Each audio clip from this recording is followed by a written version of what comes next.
and gentlemen, please direct your attention to the center field video bulletin for the presentation of this game's honorary bat kids presented by Genesis Credit Union. Tonight's honorary bat kids are Andrew Yuschek and Rachel Davis.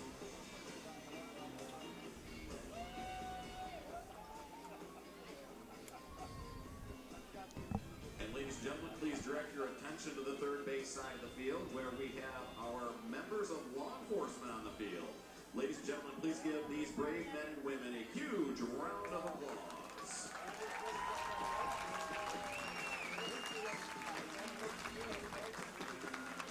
And we'd like to give a special thanks to Provision Financial for being the sponsor of First Law Enforcement Night.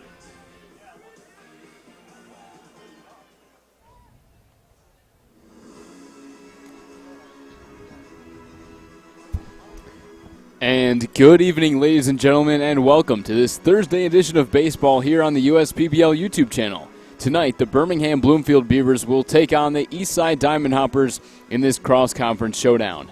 Hi, everybody, and thanks for joining in. My name is Leo Ortel, bringing you the call tonight on Law Enforcement Appreciation Night, a Thirsty Thursday, and UCS Back-to-School Night here at Jimmy John's Field in historic downtown Utica.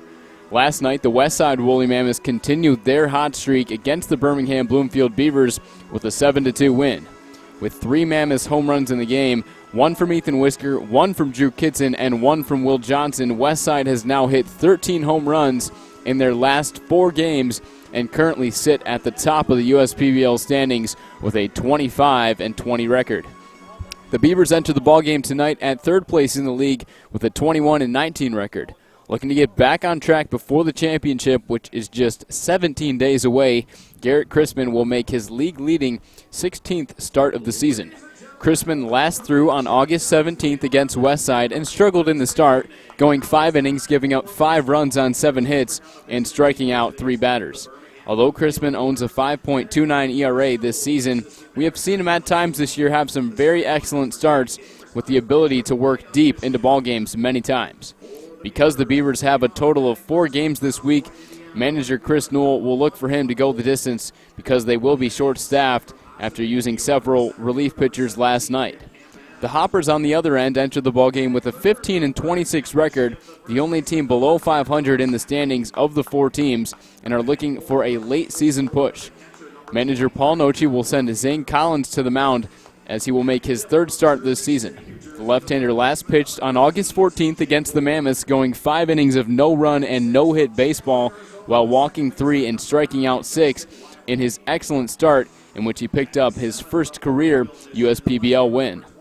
The Hoppers are a very well-rested team overall coming into the game because they haven't played a full game since last week on Wednesday due to the rainout against the Beavers this past Sunday, which is definitely helpful for their pitching staff. However, the hitters have not seen live pitching in quite some time, so we'll see how their offense fares. And now, before the national anthem gets underway, let's take a quick look at the starting lineups for each team. First, starting with the visiting team, the Birmingham Bloomfield Beavers. Leading off and playing in right field is going to be Alec Oland. Nick Campana moves from the 9 spot up to the 2 spot. He'll be manning, of course, center field. Ross Happy will be batting 3rd and playing first base. Expect big things from the man who was the 7th best batting average in the league at 297 and the 2nd most home runs and RBIs with 9 home runs and 34 driven in.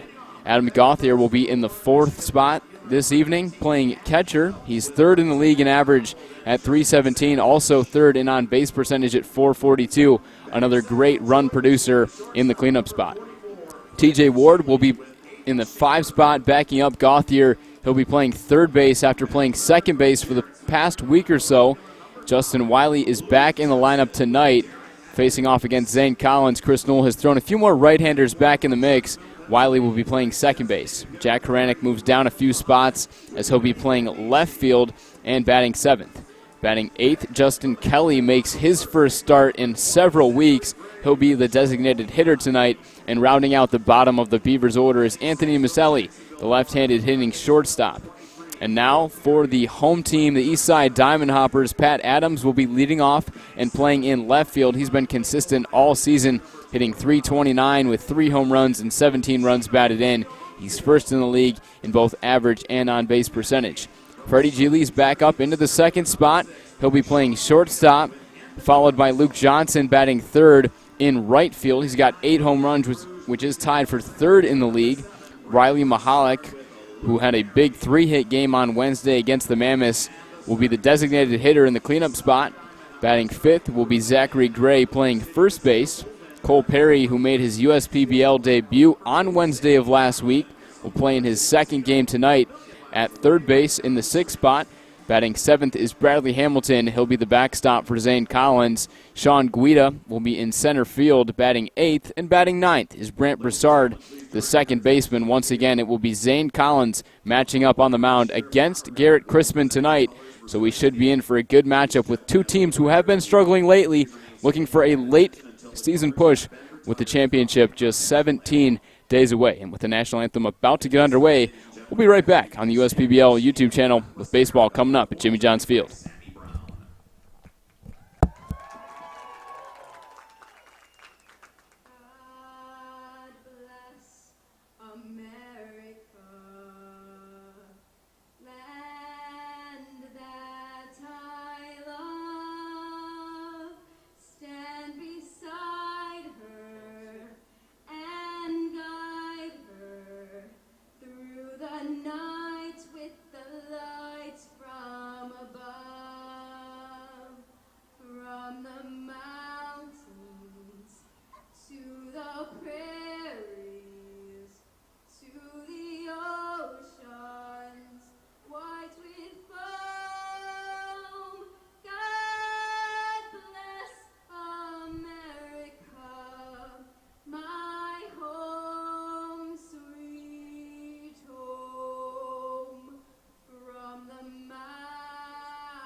Special thanks to Sandy Brown, who's singing in memory of her father. And ladies and gentlemen, at this time, we ask that you please remain standing, remove your hats. Veterans and active military may keep your hats on while rendering the hand salute as we honor America and our military with a singing of our national anthem, sponsored by the Detroit Medical Center DMC, and performed tonight by Monica Hosking. Oh, say, can you see by the dawn's early light what so proudly we hail at the twilight's last gleaming, whose broad stripes and bright stars through the perilous fight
big hand for our performers one more time.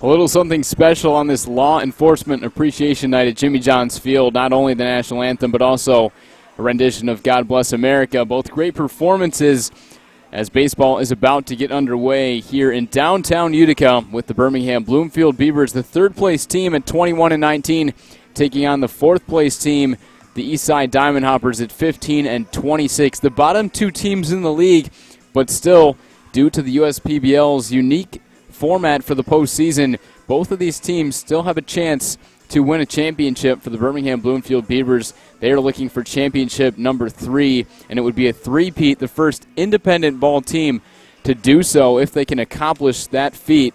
And for Eastside, they are looking for their first USPBL championship after reaching the championship last year against the Beavers.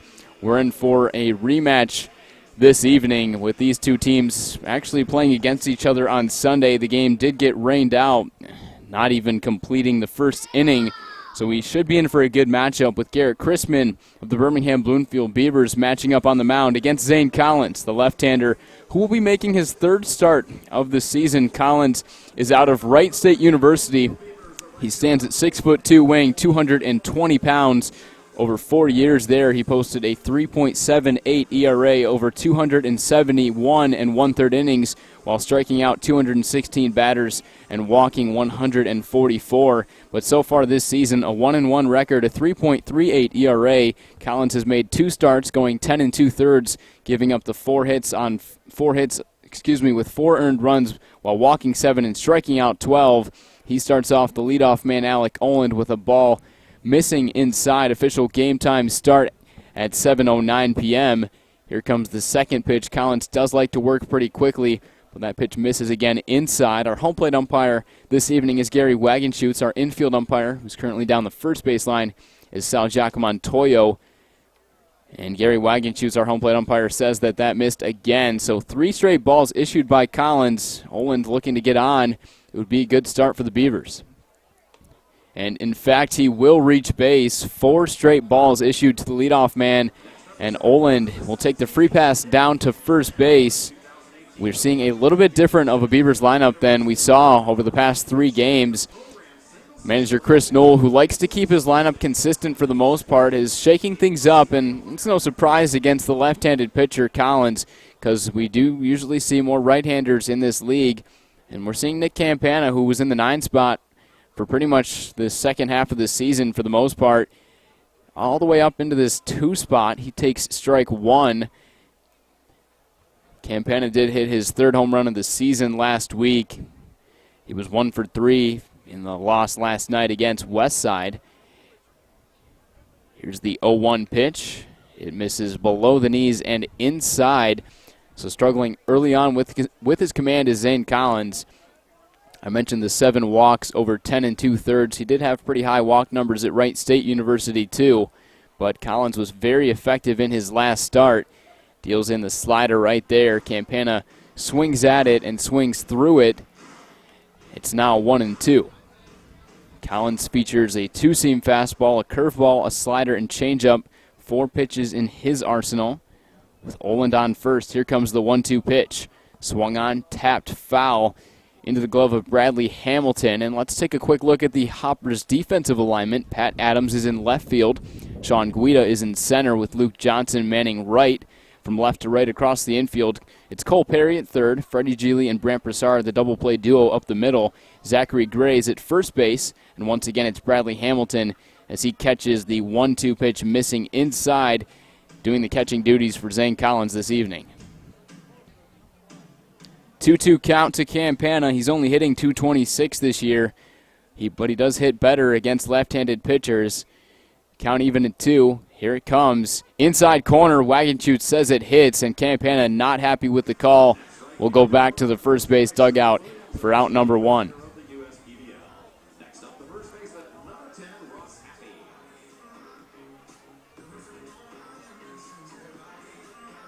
So he gets him looking on the fastball inside.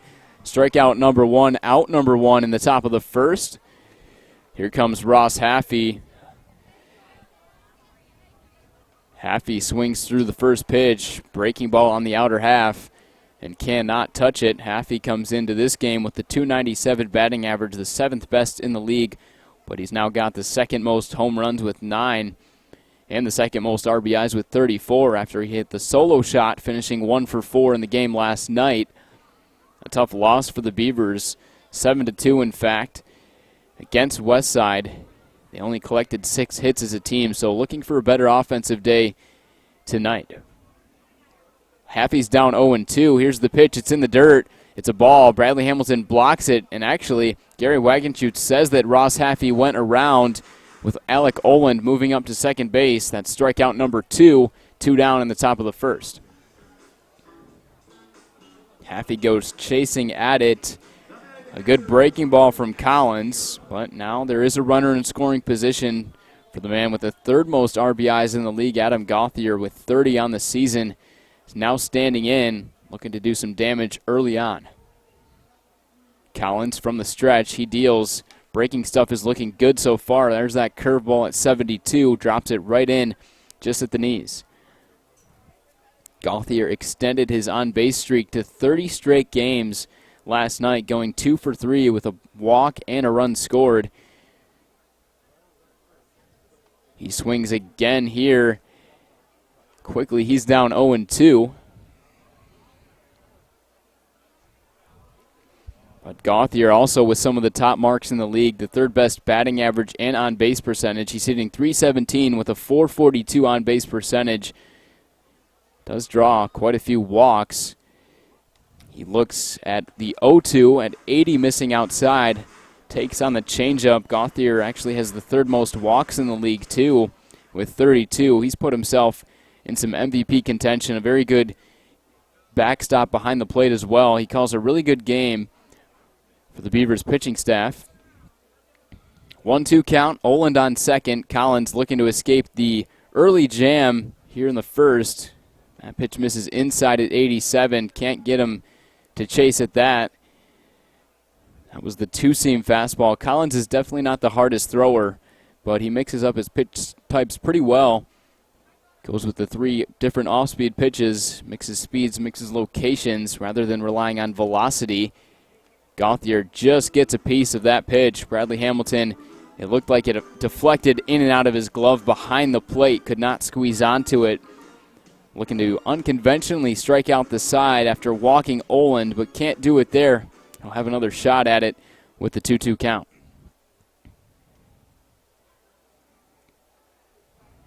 Collins now set. Looking for that strikeout pitch. Here comes the 2-2. Breaking ball just missed below the knees. A very good pitch, but a better take by Gauthier, who's now worked his way into a full count. Game time temperature here in Utica. A little bit cooler than last night, 73 degrees at game time. Expected to dip into the mid to low 60s. 3-2 pitch hits Gauthier. Looks like it caught him on the ankle on his front leg. Currently down, but it looks like he's okay. Taking off the leg guard now. He'll draw the free pass down to first base. We have seen Collins struggle a little bit with his control. Coming into the game, hitters are hitting just 118 against him, but he does have now 2 hit batters, a total of 7 walks this season. Control has been a little bit of a problem for Collins, but he's definitely put up some pretty good numbers through his first 2 starts. But now first and second for the Beavers, and TJ Ward will try to do something with 2 men on and 2 down.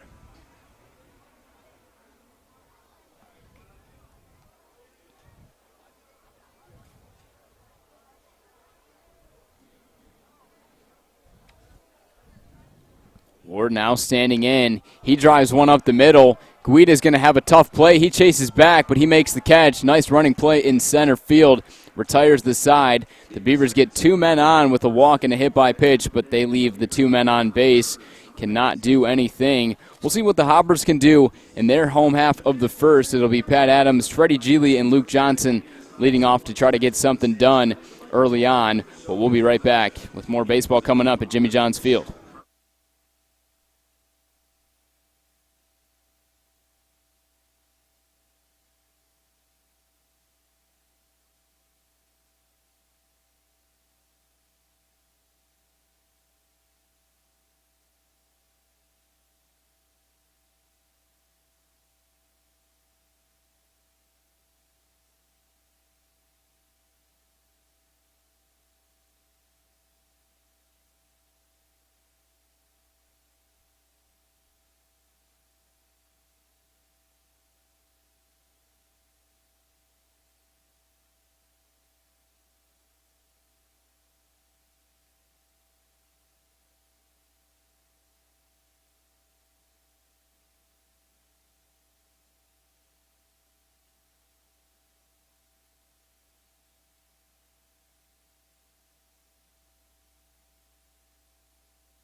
And welcome back to the USPBL YouTube channel. Leo Ortel alongside you this evening as we head into the bottom of the first inning.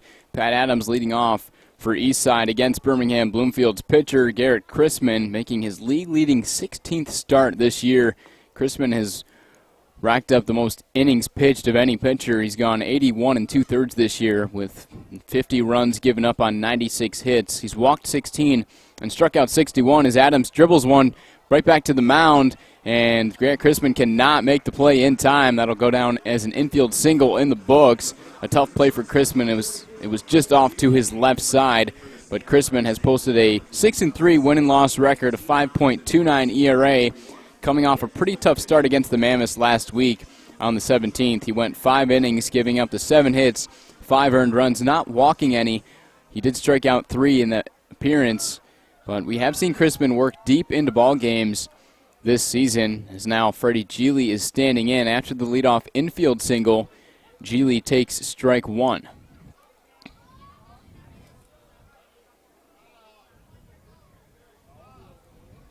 The Hoppers are very well rested. Their last game was last Wednesday against the Westside Woolly Mammoths, with Pat Adams taking off. The pitch misses up and outside. The throw down is in and out of the glove of Anthony Maselli, and that will go down as a stolen base for Pat Adams, number 6 on the season in now 9 attempts. He swipes second base, and it's now a 1-1 count. So early on, a runner in scoring position. As I was saying, it was a 3-0 win for the Eastside Diamond Hoppers, shutting out Westside last Wednesday. These two teams actually were battling on Sunday when the game was rained out in the home half of the first inning when the Beavers were the home team. Our first official rainout game this year. There's been a couple suspended games, but this one had to be completely shut down and will be made up at a later date before, of course, the playoff time rolls around. The 1-2 pitch is skied into right field. Alec Oland is chasing in, and he makes the catch for the first out. Next up, the right fielder, number 5, Luke Johnson. And with one down, we'll take a look at the Beavers' defensive alignment before Luke Johnson stands in. Jack Karanik is actually in left field this evening. Nick Campana is in his usual spot in center. Alec Oland in right. TJ Ward's at third base with Anthony Maselli, and Justin Wiley up the middle. Ross Haffey's at first base, and Adam Gauthier is doing the catching duties for Garrett Crispin. Luke Johnson now standing in, looking to do something with Adams on second. Geely unable to advance him over. Johnson takes a hack at the fastball and fouls it off. Crispin, like Collins, both of them feature 4 pitches in their arsenal. Crispin works with the 2-seam fastball, throwing that in about 35% of the time. The 4-seamer comes in about 25% of the time. The changeup just under a quarter of the time at 23%. And then the curveball, he throws that at about 17% of the time based on the previous numbers and previous starts. But like always, Crispin will look to mix it up, throw different pitch sequences to the hitters to try to throw them off.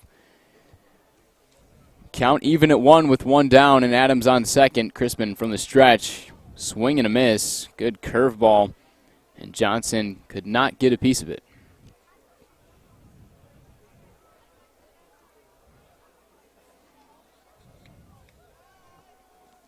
Crispin ready, looking for the strikeout with the 1-2 count. He deals, misses outside at 91.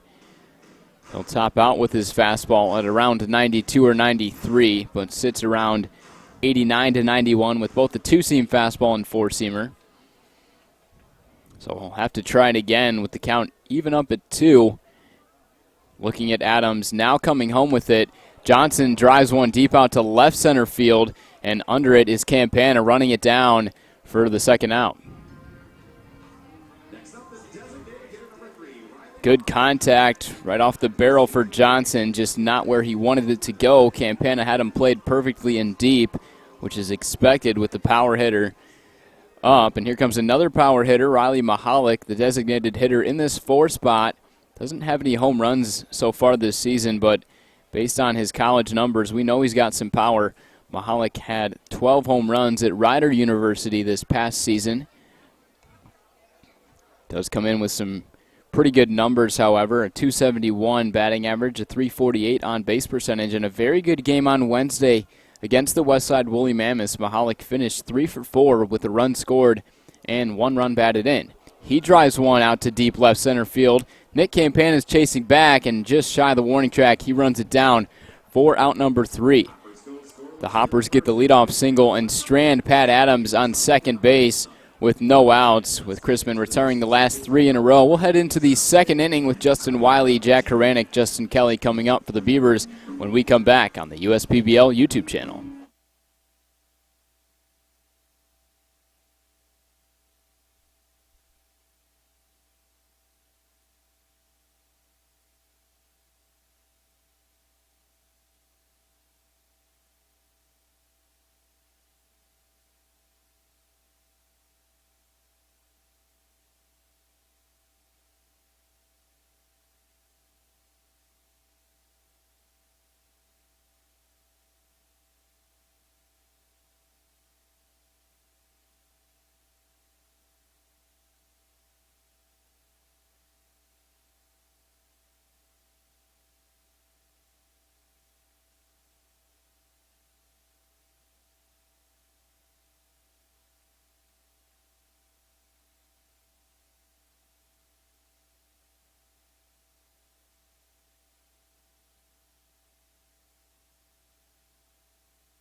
We are scoreless through one inning of play at Jimmy John's Field. Heading into the second, Justin Wiley leads off for Birmingham Bloomfield, taking strike one against Zane Collins.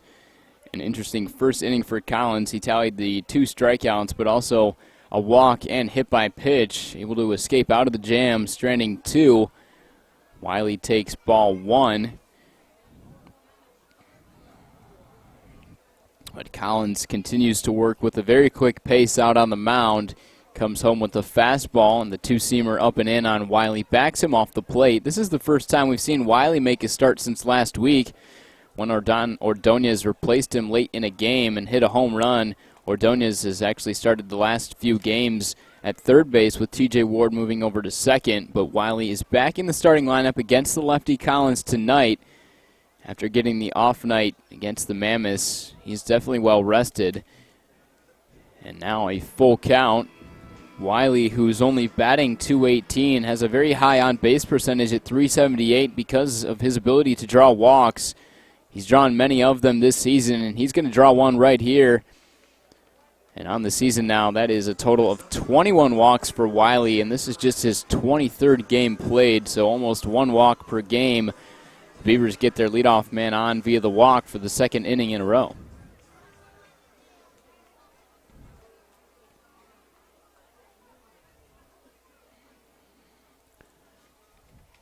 Standing in now is Jack Haranek, the left fielder for the Beavers tonight. Swings at the first pitch and fouls it off back to the left side. Haranek, a very versatile player, not just defensively, because we know he can play first base, he can play some outfield, but we've also seen him on the mound this year, giving up just the 1 earned run over 6 innings of work. But he gets it done with his stick, too. He fouls off the second pitch of the at-bat, and quickly he's down 0-2. But Haranek is really on a tear of late. He's really picked up the batting average, now 10th in the league, coming in at .290, and also riding an 18-game on-base streak. Looking to extend that this evening. Collins gets set, now comes home with it, fastball on the outside corner, and Gary Wagenschutz rings up Haranek. That's strikeout number 3 already for Collins, and out number 1 in the top of the second.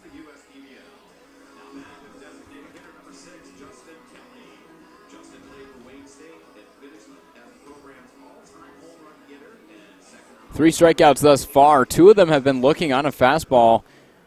One was painted on the outside corner there to Jack Haranek. The other was on the inside corner to Nick Campana last inning. Now with 1 man on, 1 down, Justin Kelly swings at the first pitch and drives it deep out to right field. At the wall is the right fielder Johnson, and he just robbed the home run. Johnson was leaping at the wall and takes away 2 runs for the Beavers. In Kelly's first start in a few weeks, he's robbed right away on the first pitch of the at-bat. What a catch by Luke Johnson.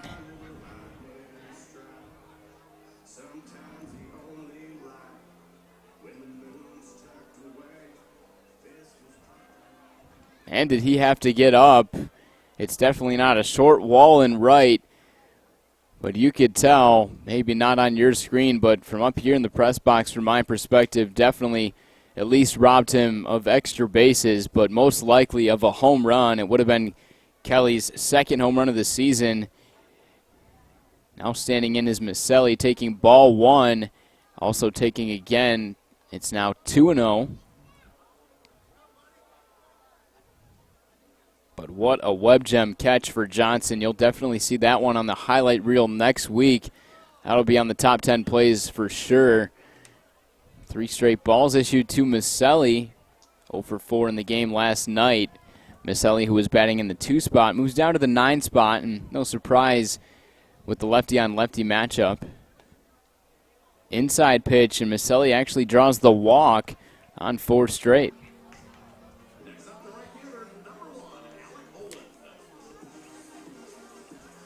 And for the second time, here comes Alec Oland. He led off the game, actually taking 4 straight and earning the walk, just like Maselli just did.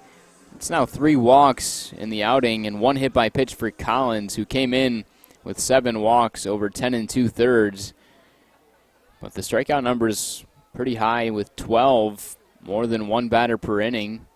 And Collins already has 3 in this start. But first and second for the Beavers again, looking to do something. And the runners are going to move up to second and third. Bradley Hamilton could not hold on to the pitch on the inside part of the plate. And just like that, Maselli moves up to second, and Wiley moves up to third. Ball 1 in this at-bat.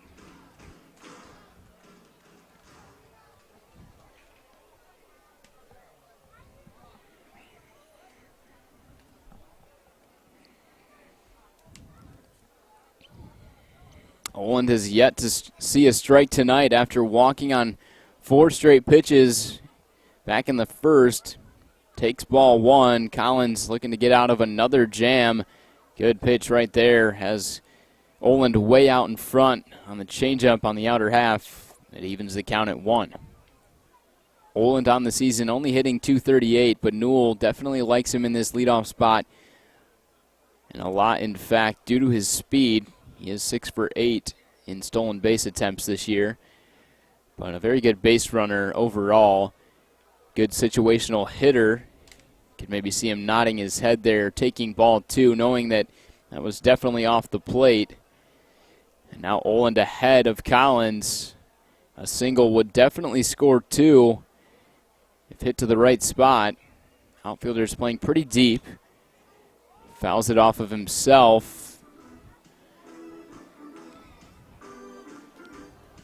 Oland only has 7 runs batted in this year, which is pretty surprising because he's played in practically every game for Birmingham Bloomfield, it seems like. Oland has played in 41 games.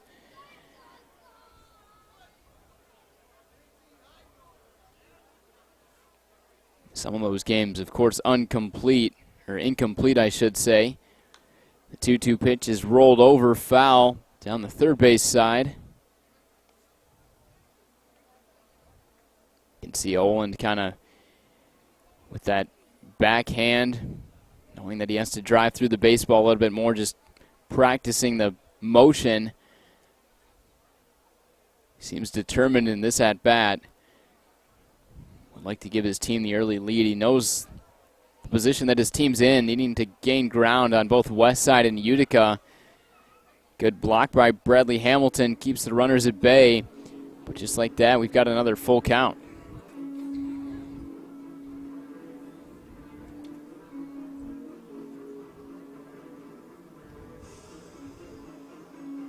But the Beavers now 1.5 back of Westside in first place. Utica is in second place. The Beavers are a full game back of them, too. Full count pitch to Oland. Swing and a miss. Dropped third. Bradley Hamilton throws down to first, completing the play to Zachary Gray. That is strikeout number 4. And once again, the Beavers get 2 men on, both of them via the walk, but they strand 2 as we head into the bottom half of the second. It'll be 5, 6, and 7. Zachary Gray, Cole Perry, and Bradley Hamilton due up for the Hoppers when we come back.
A lot going on in Jimmy John's Field tonight. Law Enforcement Appreciation Night presented by Provision Financial. Another Thirsty Thursday and UCS Back to School Night. A lot of very nice promotions at the ballpark, but especially honoring our law enforcement officers this evening. A big shout out to all of them in attendance at the ballpark. And if you're tuning in, thank you for your service in our community and in our country. And quickly, as this inning begins, the bottom of the second, I should say, Zachary Gray standing in is quickly down 0-2 against Garrett Crispin and takes outside, missing for ball one. Gray's got now the 7th most RBIs in the league with 25, and also a very good batting average now. He's really picked it up in recent weeks, hitting .290. A multi-hit game, 2 for 4 on Wednesday with an RBI against Westside. 2-2 pitch, and that's that curveball. Couldn't get it to drop in enough. And just like that, we've got ourselves the first full count of the outing for Crispin. This ball is driven into left center field. Campana's been busy out there. On the warning track, he runs it down. Gray gave it quite the ride, but another fly out into left center field for the 3rd time in a row. Johnson in the first with one down. Sent one into left center field with Campana running it down, and then Riley Mahalik ended the first in the same way with Gray beginning the second with another put out for Campana in center. And here comes Cole Perry in just his second USPBL game. Perry was supposed to play in game number 2 on Sunday when the game was rained out against the Beavers.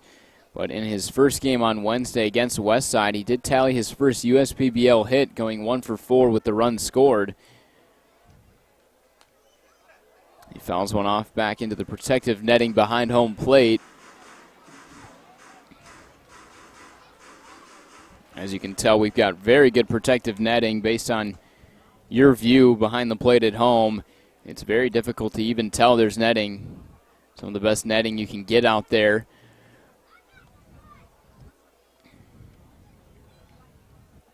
But now a 1-2 count against Perry, starting at third base for the Hoppers for just the second time. Out of Tampa University, Perry is a native out of Jacksonville, Florida. And 2 years at Tampa, he hit .294 with a .360 on-base percentage, 6 home runs overall, and 40 runs batted in. Pops one up to the right side, and it hits off the protective netting again behind home plate.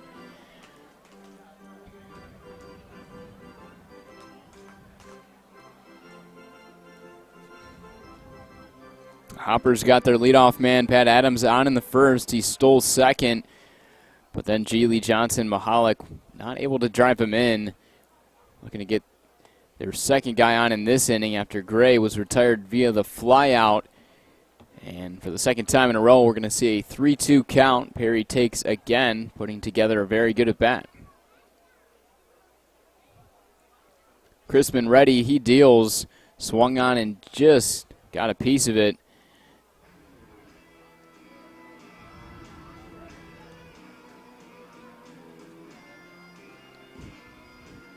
The Hoppers only had 7 hits on Wednesday against Westside, but it was enough to shut them out by a final of 3-0. Here's the 3-2 pitch, skied into center field. Once again, Campana is chasing back, and he makes the catch, not having to move quite as much as the previous couple times, but now for the 4th time in a row, a putout for center field. Nick Campana making 4 straight catches and now 2 outs in the bottom of the second.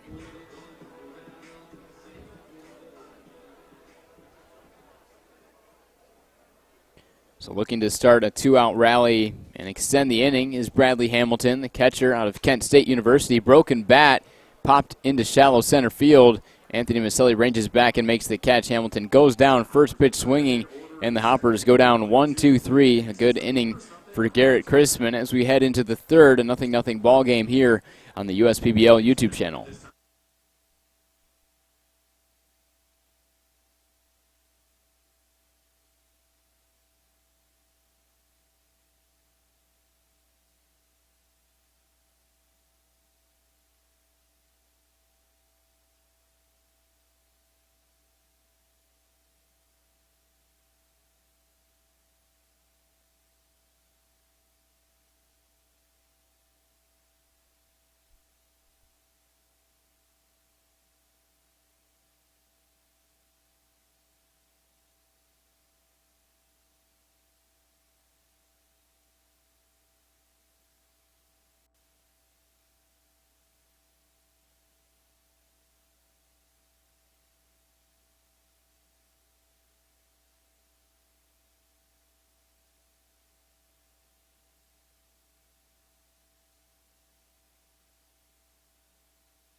As we head into the top of the third, it looks like we could have a good pitching matchup on our hands with the scoreless ball game through 2.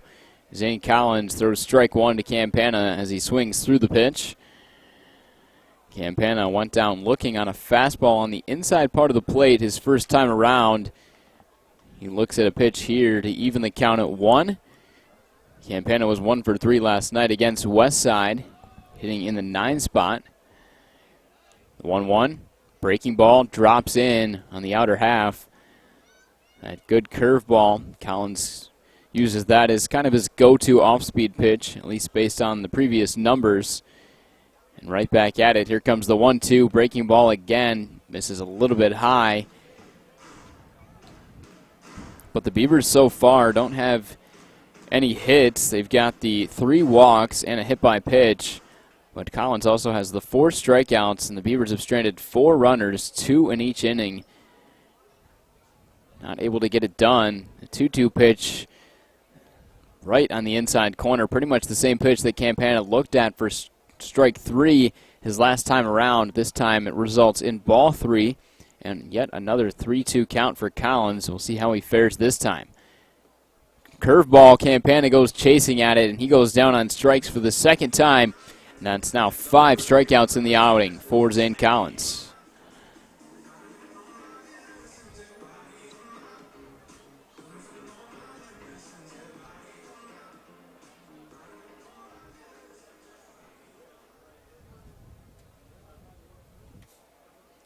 Collins had 6 strikeouts through 5 innings with Haffey grounding one up the middle. Broussard to first, not in time.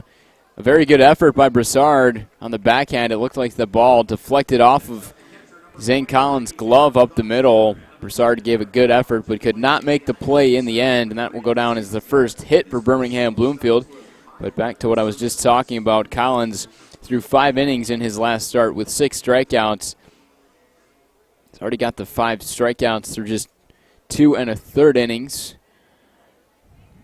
Haffey reaches on the infield single up the middle. Here comes Adam Gauthier. He reached base safely in the first inning with a hit by pitch, which came on a 3-2 count. Good stop by Hamilton again. Keeps it in front of him and keeps Haffey on first.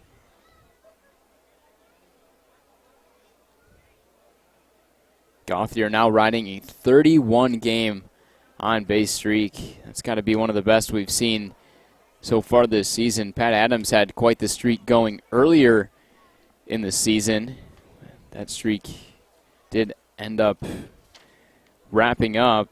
28 games it was for Adams, so this is, in fact, the longest on-base streak we've had all season. Adam Gauthier has just been so consistent. Can't remember the last time that his batting average was below 300. Coming in, hitting .317. Like I mentioned, right up there in MVP contention. It's going to be an interesting battle to see who wins the MVP award. It was Ethan Whisker and Dan Ward, co-MVPs last year. Whisker's back in contention again. Haffey also could be in the MVP race. 3-1 pitch, swung on and missed. Change up from Collins on the outer half. And there is another full count. 5th full count of the game.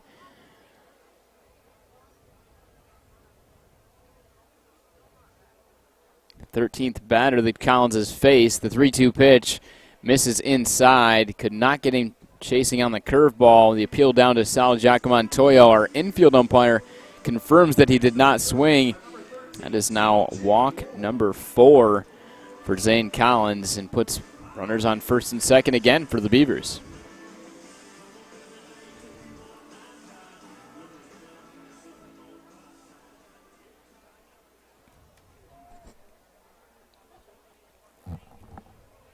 Here comes TJ Ward looking for some redemption after stranding 2.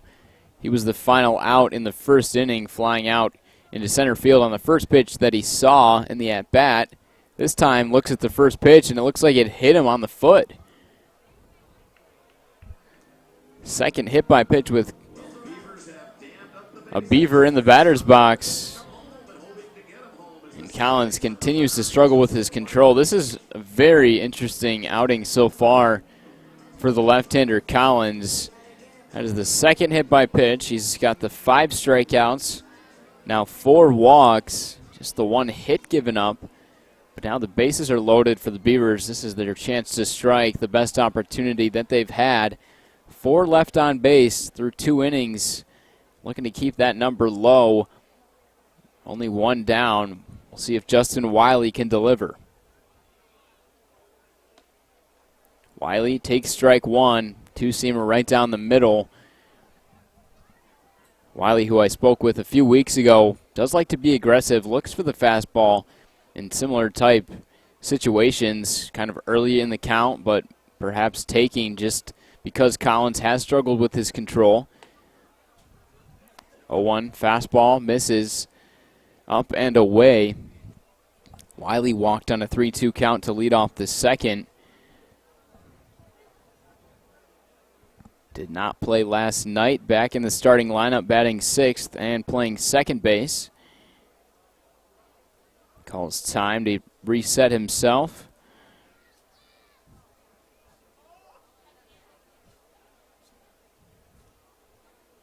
Long pause from Collins. He now comes to the set and deals. Ground ball right back to him. He throws to home for 1.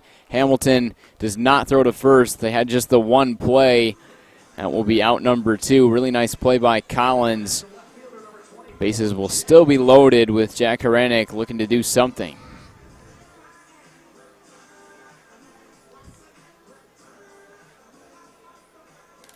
Wiley goes down for the first time. He can't deliver with them loaded. Grounds out right back to the pitcher. Completing the 1-2 putout. Collins to Hamilton. Jack Haranek standing in, lefty on lefty matchup. Collins won it in the second inning, the first time that Haranek was standing in. Struck out looking on a fastball. Swings right through the first pitch in this at-bat.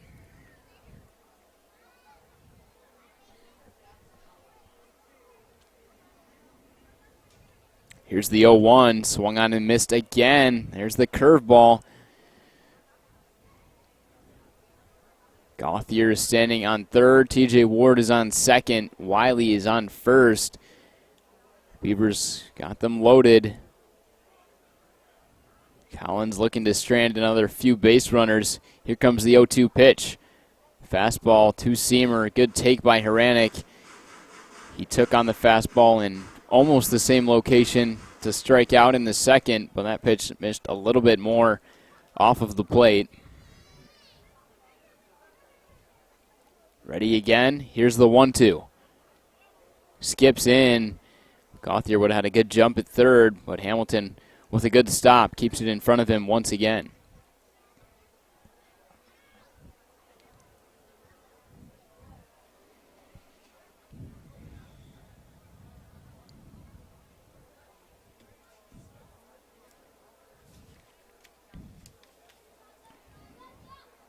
Count even at 2-2 with 2 down. Hranek's looking to deliver with the bases loaded. Here comes the pitch again. Breaking ball just misses a little bit high. Maybe it could have gone either way, but it does result in another 3-2 count. All the runners are going to have a head start. They're going to be in motion.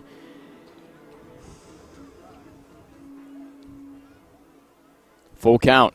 Runners on the move. Here's the pitch. Breaking ball gets him for strike 3. Hranek goes down looking again. Another strikeout, the 6th in the ball game for Collins, and the Beavers leave them loaded with just 1 down, not able to drive in any runs. They've now left 7 on base through 3 as we head into the bottom of the third. We'll see if the Hoppers can get on the scoreboard with 8-9-1. Sean Guida, Brant Broussard, and Pat Adams. 2 up for Eastside when we come back on the USPBL YouTube channel.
Quickly back into the action. Sean Guida leading off against Garrett Crispin. Takes ball one, missing outside.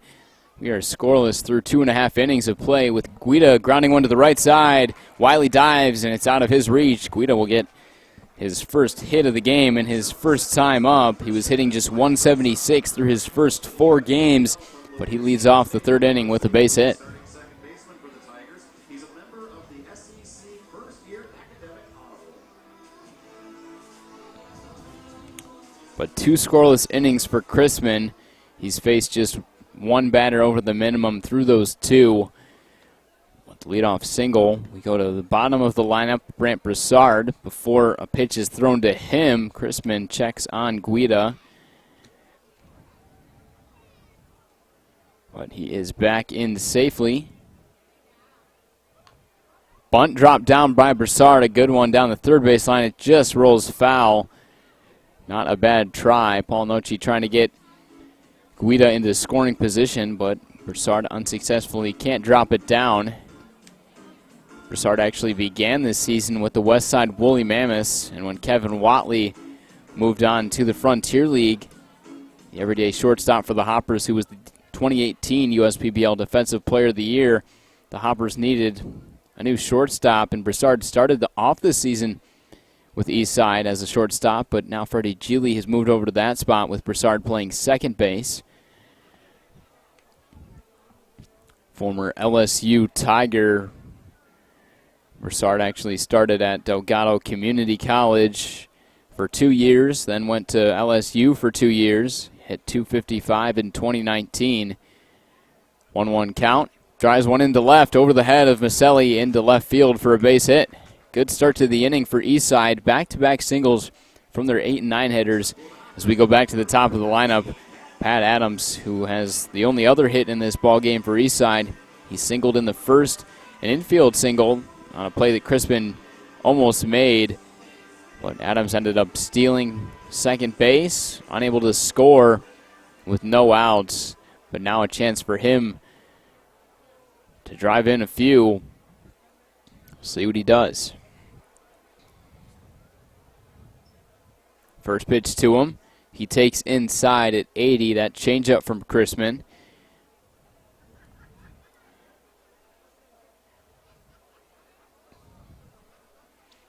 Set again is Crispin. Here's the 0-1 pitch. Fastball, not sure where it missed, just a little bit off the plate. But Adams, some of the best marks in the league. First in batting average at .329, first in on-base percentage at .492. A man that has gotten on base almost 50% of the time consistently all year. Not only does he get hits, he draws walks. 44 walks are the most in the league. Crispin throws down to Maselli at second base, covering the bag. Put back in is Guida. Trying to get a good lead out on second. Broussard leading off on first. Here's the pitch. Swung on and missed. Adams is a little bit early on the changeup again. Back-to-back changeups. One that Adams took, one that he swung at, and he's now down in the count, 1-2.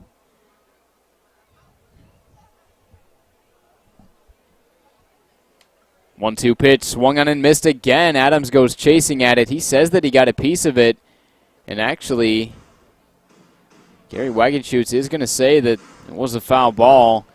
No argument from Gauthier. Couldn't hear it from up in the press box, but clearly either Wagenschutz saw it or heard it. Gauthier setting up on the outside. Here comes the pitch. Fastball right where he wanted to place it. Adams with a good take. And Crispin does not get the call.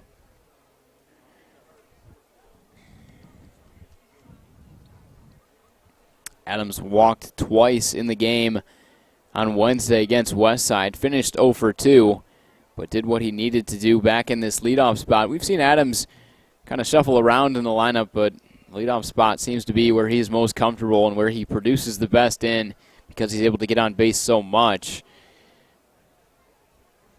Works his way into the full count, but kind of an interesting stat with the Hoppers only hitting .233 as a team with their leadoff hitter, whether it's leading off a game or leading off an inning, .350. And a lot of that is because of this man, Pat Adams.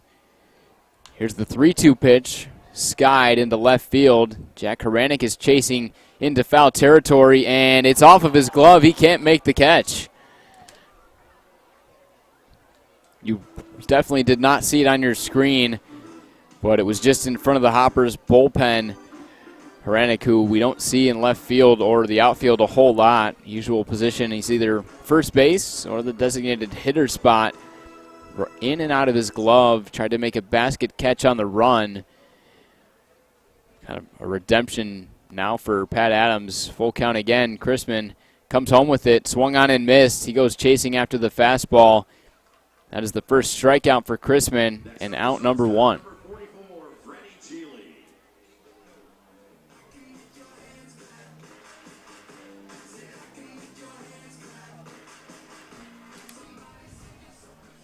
That is a big out number 1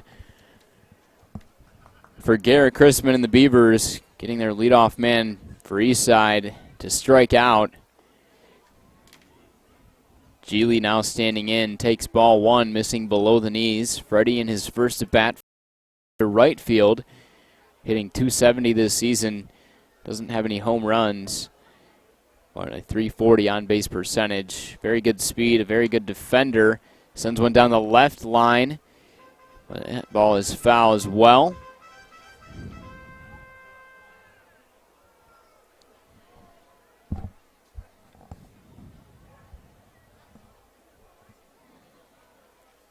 Just the one man left on so far for the Hoppers when Pat Adams was stranded in the first. Not looking to strand any this inning.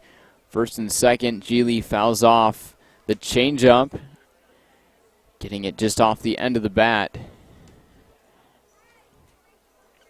And I haven't mentioned this yet. I talked about Chrisman's last start against the Mammoths where he struggled going the 5 innings with 5 earned runs, but his previous start was actually against Eastside on August the 8th. He went 7, giving up just 4 hits, 1 earned run. He did walk 3, but finished with 5 strikeouts. It was one of those outings for Chrisman that he's had a few other times, I should say, throughout the season. We've seen Chrisman work very deep into ball games, going 7 innings several times. It would be big for him to work into at least the 6th or 7th tonight. Geely grounds one to the left side. Diving play by Maselli. He comes up with it, but he has no play. Geely kind of just stuck the bat out there with the dribbler. He is on first now with the infield single. And the Beavers, who had the bases loaded last inning and were unable to score, now the Eastside Diamond Hoppers in the same situation with 1 down, and Luke Johnson about to come in.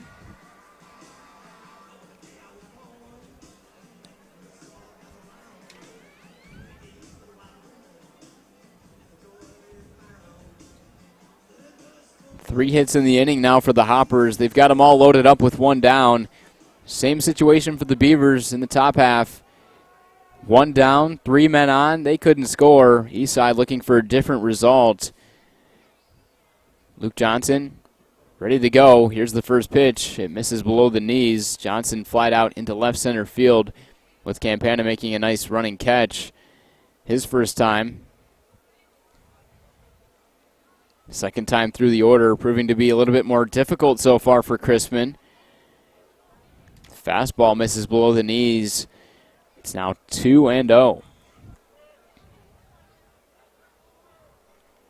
Johnson with a lot of power, tied for third in home runs with 8. The 2-0 pitch takes a big hack, trying to send one over the wall, but unsuccessfully. Can't even make contact.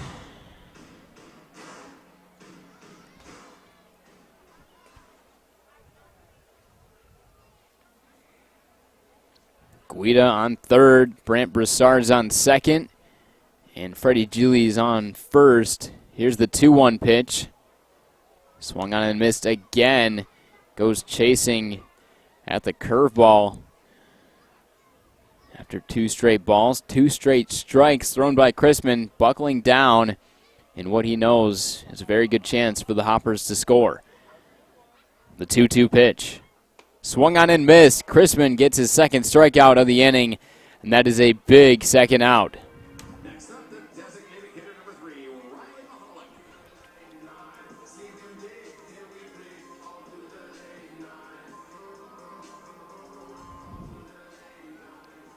So it's going to be up to Riley Mahalik. He flied out also into left center field his first time up. He ended the first inning with that, not looking to end another inning, looking to drive home at least a few. Sends one over to the right side. Wiley comes up with it, throws to first with Crispin covering, and they get the out. Nice defensive play by the Beavers. Crispin able to buckle down with one down and the bases loaded. He escapes the jam, and we are scoreless through 3 innings of play. We'll head into the bottom of the 4th inning when we come back on the USPBL YouTube channel.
We head into the top of the 4th inning. Justin Kelly leads off against Zane Collins, who's back out for his 4th inning of work with his pitch count starting to climb. Well, it starts off Kelly with 2 straight strikes. If you remember back to the 2nd inning, Kelly was robbed of a home run when Luke Johnson made a very nice leaping catch at the wall. But this time, Kelly's going to go down on strikes. Bradley Hamilton throws down to Zachary Gray at first to complete the drop third. Strikeout, that is strikeout number 7 for Collins. USPBL career high for him. Collins had 6 in his last start, and actually 6 in his first start. Already with 7 through just 3 1/3. It's been a very odd line thus far for Collins, who was able to keep the Beavers at bay last inning. Bases loaded, 1 out, unable to score. In this outing now, 7 strikeouts, 4 walks, 2 hit by pitches, and just 1 hit. No runs for the Beavers. Collins is performing when he needs to, getting outs when the time calls. Breaking ball drops it in to Maselli. That curveball's looked really good this evening. 1-1. Changed up on the outer half. Maselli's down 1-2. He took 4 straight and walked in the second. Takes for the second time in this at bat. Count now at 2-2.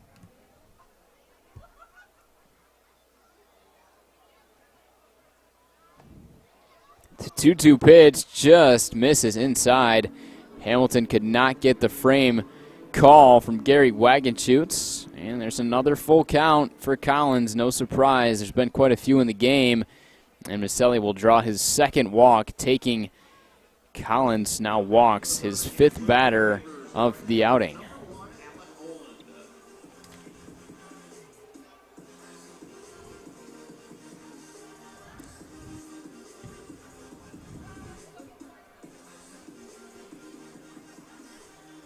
We have seen some action in the Eastside Diamond Hoppers bullpen. Nobody is currently throwing, but it could be a pretty short string for Collins working up there in pitch count.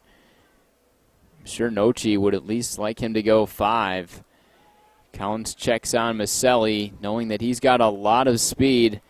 10 for 10, a perfect 100% on stolen bases for the season. Maselli only trailing Ryan Dobson, who tallied his 15th stolen base last night. He's a perfect 15 for 15. Collins comes home with it, pitch in the dirt. A good read by Anthony Maselli. That doesn't go down in the books as a stolen base, but it might as well be. Very good speed, able to read the ball in the dirt. Advances up to second. That's one of those plays where it's not going to go down in the stat book as anything special for Anthony Maselli. But for anyone watching at home, that is very good baseball. The little things that make a big difference. Oland, in the meantime, drives one out to center. Guida's under it. Backtracking at the last second there. He makes the catch. Here comes the throw to third with Maselli tagging maybe a little bit closer than he thought. But good base running again from Maselli. And with 2 down, he'll be standing on third, with Nick Campana about to stand in for the 3rd time.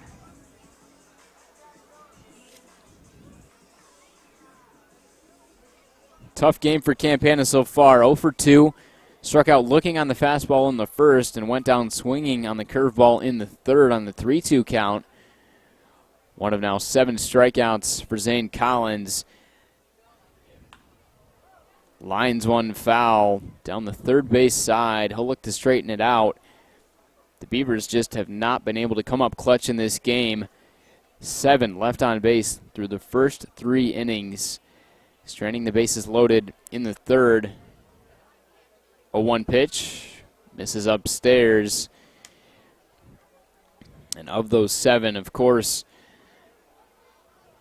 4 have been in scoring position. And with runners in scoring position this year, the Beavers as a team hitting .260, which is above their season average overall at .253.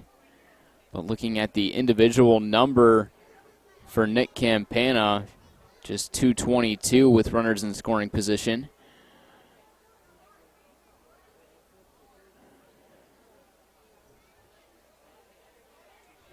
Here's the 1-2, swung on and missed. Hamilton will complete the throw to Zachary Gray. Another strikeout for Zane Collins, number 8 of the outing. And Birmingham Bloomfield strands yet another runner in scoring position as we head into the bottom of the 4th. It's going to be 5, 6, and 7. Zach Gray, Cole Perry, Bradley Hamilton coming up for the Hoppers when we return. Don't go away.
It's been all pitching in the game so far as we are scoreless in the bottom of the 4th inning. Zachary Gray will lead off for the Eastside Diamond Hoppers. Garrett Chrisman out for another inning of work. He's looked pretty good so far. In the 3rd inning combined between the two teams, 6 men left on. Both teams unable to strike with the bases loaded and just 1 out. But Chrisman and Collins have done really well escaping jams in the game so far, which is why we are scoreless. Zachary Gray led off in the 2nd inning with a deep fly out into left center field. He gave it quite the ride, but Campana made a nice running play.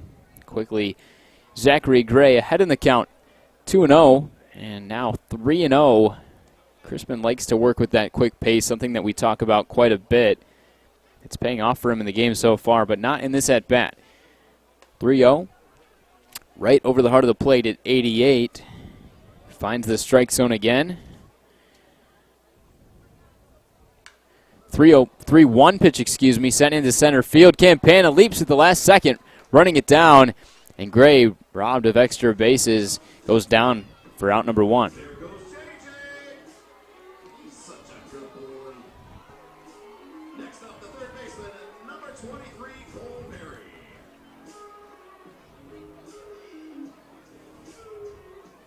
Another good swing for Zachary Gray, but it results in another out. Here comes Cole Perry. Flied out into center in the 2nd. There were 4 straight plays between the 1st and 2nd inning, all flyouts into center. Campana's been very busy in center field for the Beavers. Perry takes 2 straight, 1 missing in, and the 2nd missing out.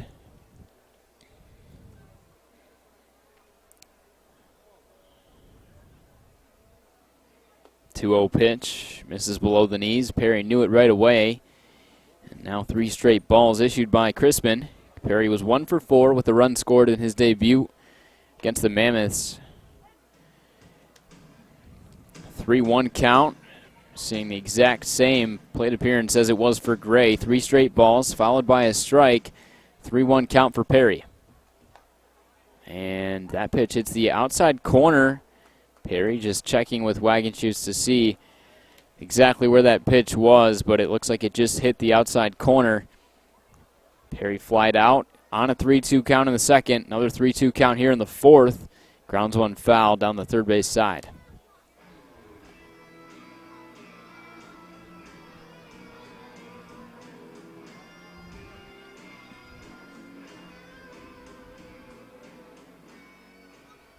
Chrisman ready now for another full count pitch. This ball is sent up the middle. Anthony Maselli makes the play, throws to first low, and Haffey cannot scoop it. We're going to wait for the official ruling on that, but it should go down as an E6, a play that Maselli usually makes and probably should have made. But in fact, it is going to go down as a hit number 5 for the Beavers, an infield single for Cole Perry, second hit of his USPBL career. And with 1 down, man on first, here comes Bradley Hamilton.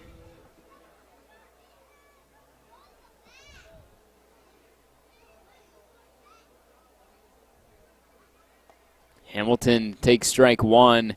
The curveball dropped in by Chrisman. Hamilton popped out to the shortstop, Anthony Maselli, to end the 2nd inning on the first pitch of the at-bat. 0-1 pitch, sent over to the right side, and foul down the first base line. Hamilton has struggled in his 8 games in the league thus far, hitting just 174. He has been robbed of some hits. Had some really good swings last week, but did not result in hits in the end. 0-2 pitch sent softly to the right side. Justin Wiley charges in and makes the catch, and that is out number 2. Next up, the center fielder, number 6, Sean Guida.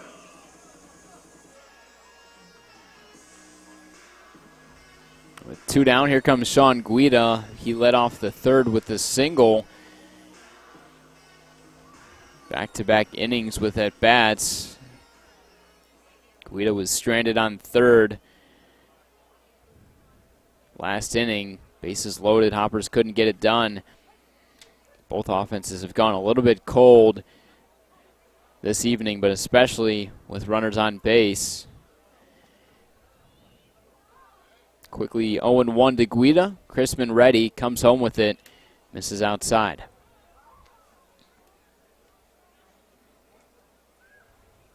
Guida is out of Roanoke College, a small Division III school, making his 5th start for Eastside. Another ball in the dirt, good stop by Gauthier. Guida stands at 5'9", and in his last season at Roanoke hit .403 with 7 home runs and 40 RBIs. Fouls one back to the protective netting. Had a career 8 home runs in 141 games, but in his last 42 games, which was his last season, 7 of those 8 home runs, so able to pick up the power numbers in his final season. Hometown Summit, New Jersey, right out of Summit High School. 2-2 pitch, the runner takes off. Guida drives one deep out to right field, and ranging back is Alec Oland. He makes the catch. Not a bad swing for Guida, just got a little bit under it, kind of off the end of the bat, but he goes down for out number 3. We are scoreless through 4 at Jimmy John's Field. We'll see if the Beavers can do something with 3 of the best run producers coming to bat for the Beavers. When we come back, it'll be Ross Haffey, Adam Gauthier, and TJ Ward. Due up. Don't go away. You're watching the USPBL YouTube channel.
We're scoreless through 4 innings at Jimmy John's Field.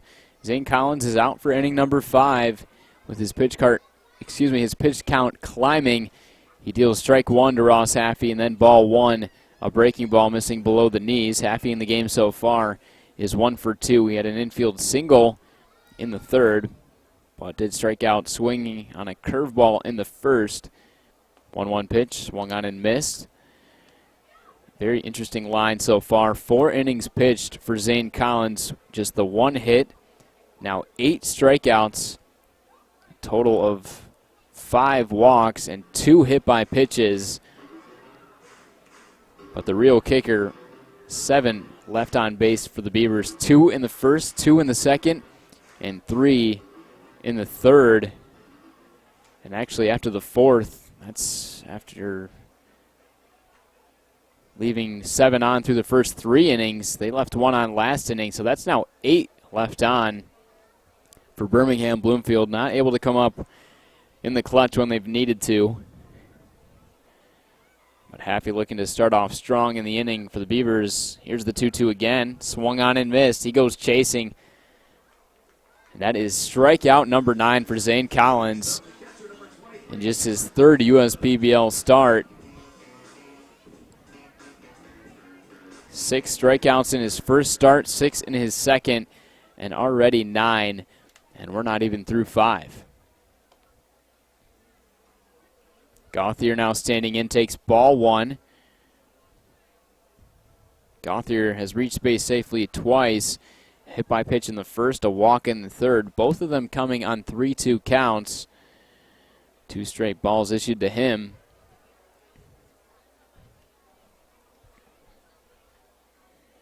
The 2-0, breaking ball, can't drop in.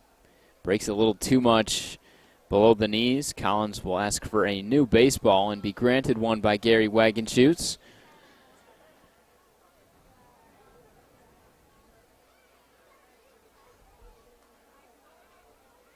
The 3-0 misses away, another walk. That is now walk number 6 by Collins. He had walked 7 batters through 10 2/3. Kind of an alarming number, but even more alarming tonight. It really has been an interesting outing for Collins. High walk numbers, high strikeout numbers.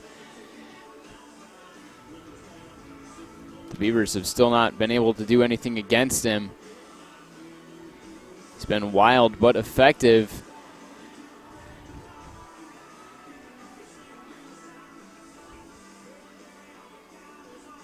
Gauthier reaches base safely for the 3rd time. Second walk of the game. He's now got 34 on the season, only behind Sonny Cortez of the Westside Woolly Mammoths and Pat Adams of the Eastside Diamond Hoppers. Here comes TJ Ward. Hit by a pitch in the 3rd. 0 for 1 in the game. And he takes ball 1 below the knees. Now 5 straight balls issued by Zane Collins. Collins set. Comes home with the 1-0. Driven into center. Guida's chasing back now. Ball drifting a little bit, but he's under it. Makes the catch. And that is the second out.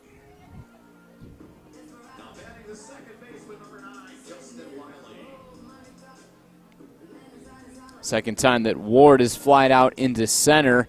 It results in the second out of the top of the 5th inning. We go back to Justin Wiley in this 6th spot.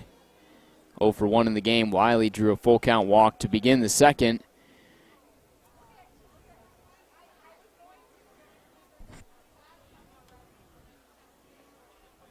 From the stretch, Collins deals the breaking ball. Wiley thinks about it, but holds off, and it's 1-0.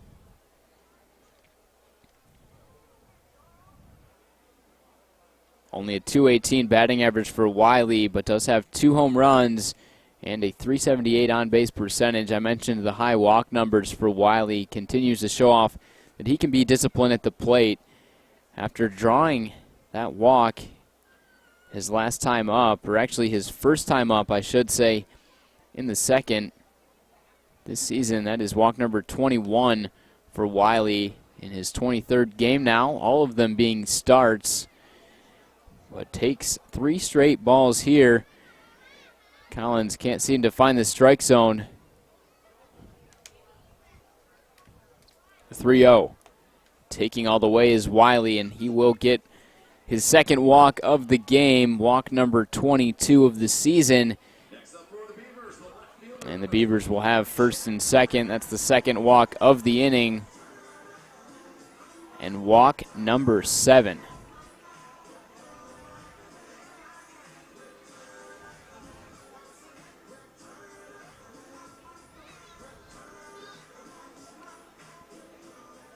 Haffey began the inning with a strikeout. Gauthier followed him with a walk on 4 straight. Ward flies out to center. Wiley walks on 4 straight.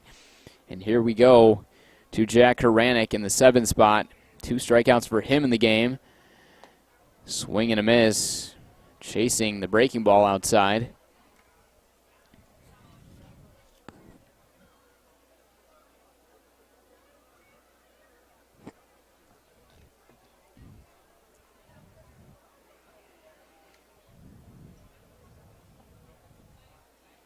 Collins set, now deals the 0-1, grounded over to the right side. Zachary Gray charges and steps right on first base to complete the out for the third out of the inning. As we'll head into the bottom of the fifth, the Beavers strand a couple more runners on base. It'll be Brant Broussard, Pat Adams, and Freddie Geely, 9-1-2 for the Hoppers when we come back.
As we begin the bottom of the fifth inning, Brant Broussard standing in. He takes strike one against Garrett Crispin.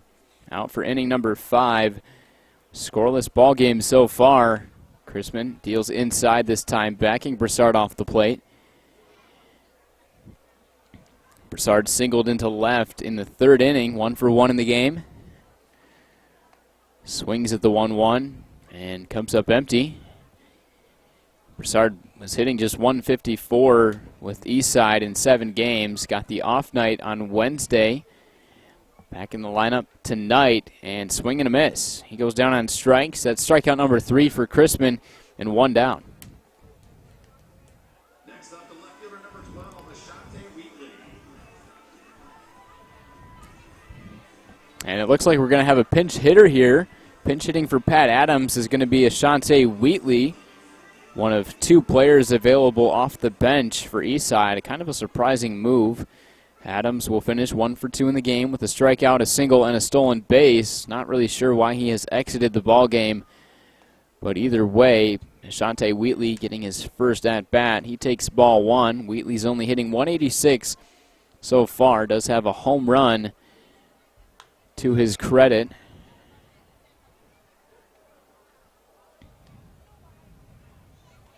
"13 games thus far. Wheatley has had 43 at-bats, 8 hits.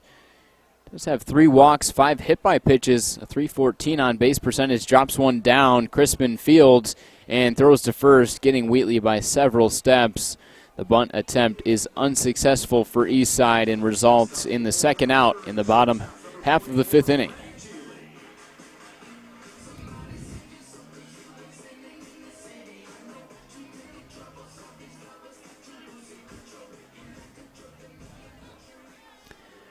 Two up and 2 down.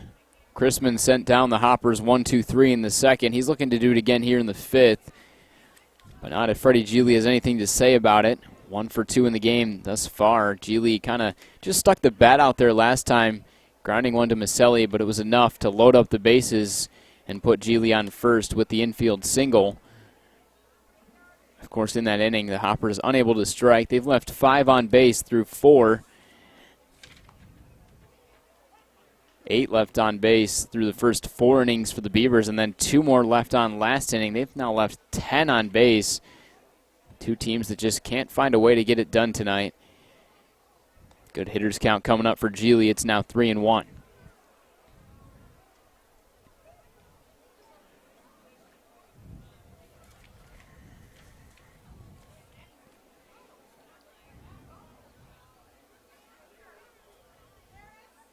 Chrisman comes home with it, 89. Good pitch right on the outside corner. Geely swings at it and cannot make contact. 3-2 pitch now, and bring him up. So that is strike 3. Second strikeout in the inning, and 4th overall for Chrisman. Geely ends the inning looking. The Hoppers go down 1-2-3, and we remain scoreless after 5 innings of play. A good pitcher's duel going on between Zane Collins and Garrett Chrisman. The Beavers will have Justin Kelly, Anthony Maselli, and Alec Oland, 8, 9, and 1, due up when we come back with more baseball at Jimmy John's Field.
Welcome back to the USPBL YouTube channel. Thanks for tuning in tonight with Leo Ortel on the call. We head into the top of the 6th inning. Justin Kelly standing in. He takes ball 1 from the newcomer. That is Dugan Darnell, the right-hander for Eastside, taking over for the left-hander Zane Collins. His outing is finished. This is one of the weirdest final lines you'll ever hear. But 5 innings pitched, 1 hit, no earned runs. Collins finished with 7 walks and 9 strikeouts. He was effective when he needed to be. But the most important stat for him, 10 left on base for the Beavers during his outing. Able to keep them from coming in to score. A lot of runners stranded on base after those walks and just the 1 hit. But Dugan Darnell, the right-hander, takes over. 1-1 count here against Kelly, 0 for 2 in the game.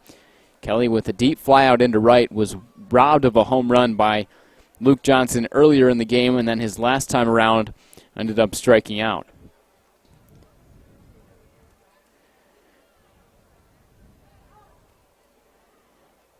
2-1 pitch, swung on and missed. Kelly looking for the fastball, clearly, but swings right through it. Darnell out of Northville, Michigan, attended Adrian College. Very good numbers on the mound in the 2018-2019 campaign. Over 23 innings, just the 1 earned run, 37 strikeouts to 15 walks, good for a 0.39 ERA. Did not pitch his first 3 years, so still kind of adjusting to that pitcher-only role. An impressive .317 career average over 4 years at Adrian. But trying to make it as a pitcher in professional ball. Full count to Justin Kelly. Darnell working from the stretch. The full count pitch. Kelly just gets a piece of it, and actually, no, he did not. It's going to be a tough play for Hamilton, and he's unable to make it. The pitch got past him. Gary Wagenschutz said that he did not make contact with the ball. Goes down as a strikeout in the books for Kelly, but he reaches first base on the drop third strike.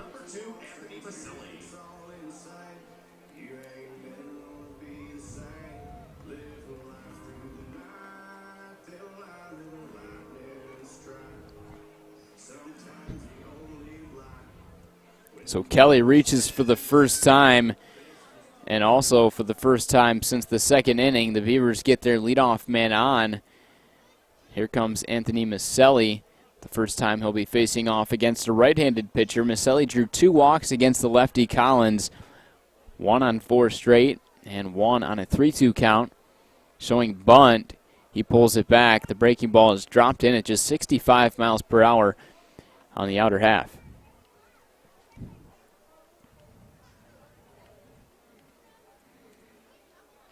Looks like the Beavers are going to try to go with the sacrifice as of now.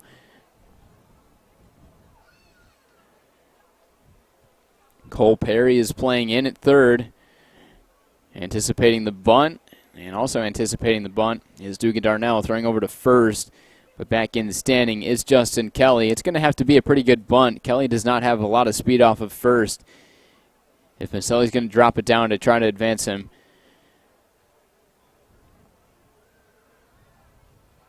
Darnell takes a look at Kelly. Now comes home with the pitch. Maselli was not showing bunt, but drops in a strike on the inside corner. It's 0-2. Maselli is going to have to try to swing away. Perry back into his normal spot at third.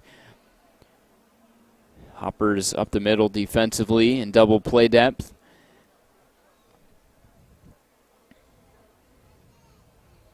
Long pause, but now he comes home with the 0-2. Breaking ball swung on and missed at just 66 miles per hour.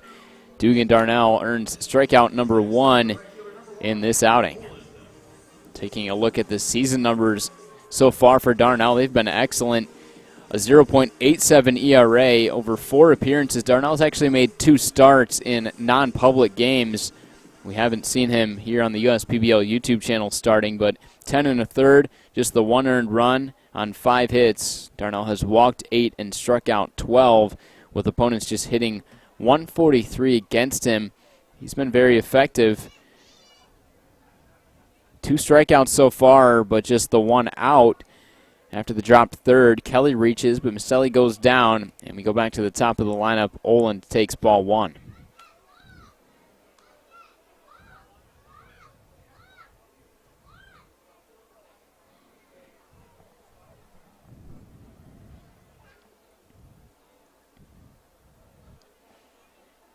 One 1-0 to Alec Oland, the leadoff man.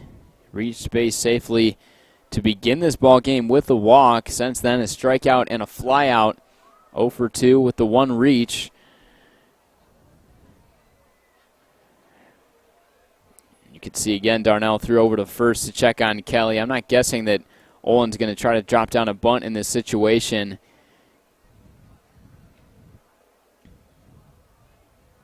Another long pause. Here's the 1-0.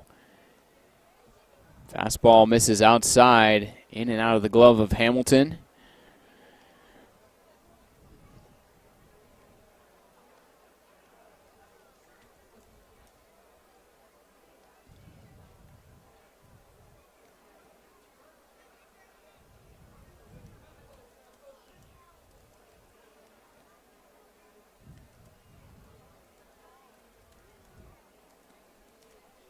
2-0 count to Olin. Breaking ball at just 65, swung on and missed. This is one of the slowest breaking balls you'll see. More like an ephus with really good 12-6 action on it. But it has been effective so far for him, striking out over a batter per inning. Darnell now with 13 strikeouts through 10 2/3 innings. And actually 14 technically after the dropped third. 2-1 pitch, the runner takes off. The pitch misses, the throw down to second is in time. Justin Kelly trying to steal second, unable to do so. And it looks like there may have been a miscommunication. Chris Newell was either yelling out to his first base coach or Kelly. Either way, it's going to be out number 2. 3-1 count against Oland.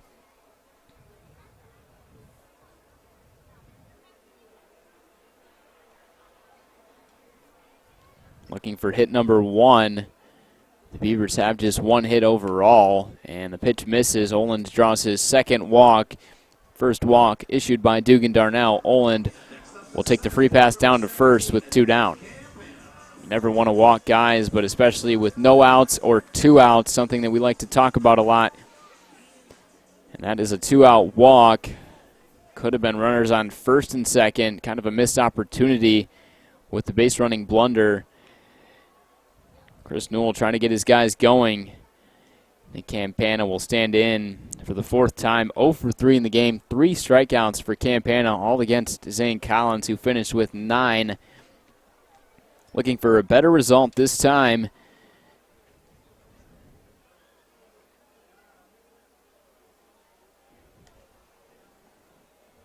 Campana, before he can even see a pitch, Oland is checked on at first.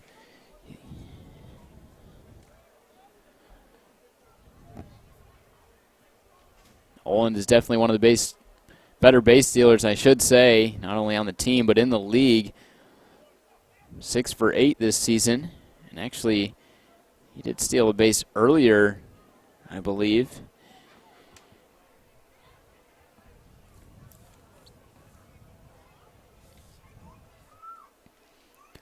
One-0 count to Campana. Tough night so far. Looking to turn it around. No better time than the present.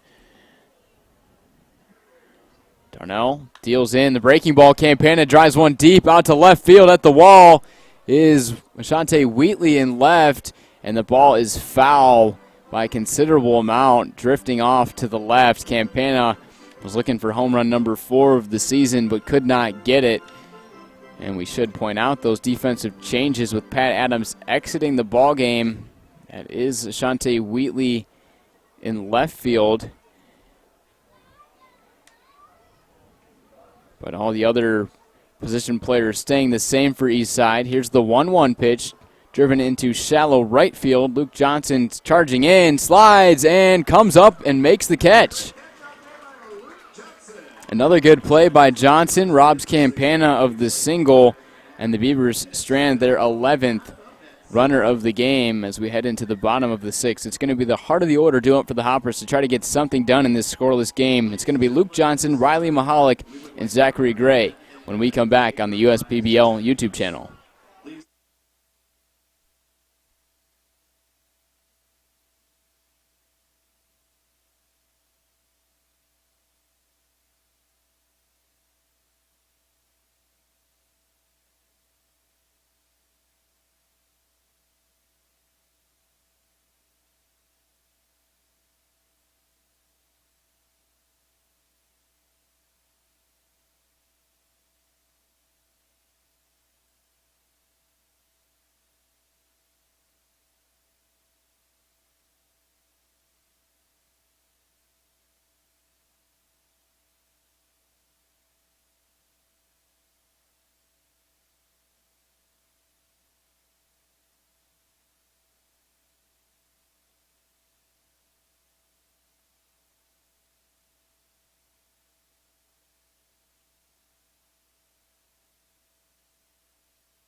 We head into the bottom of the 6th inning. Luke Johnson takes ball 1.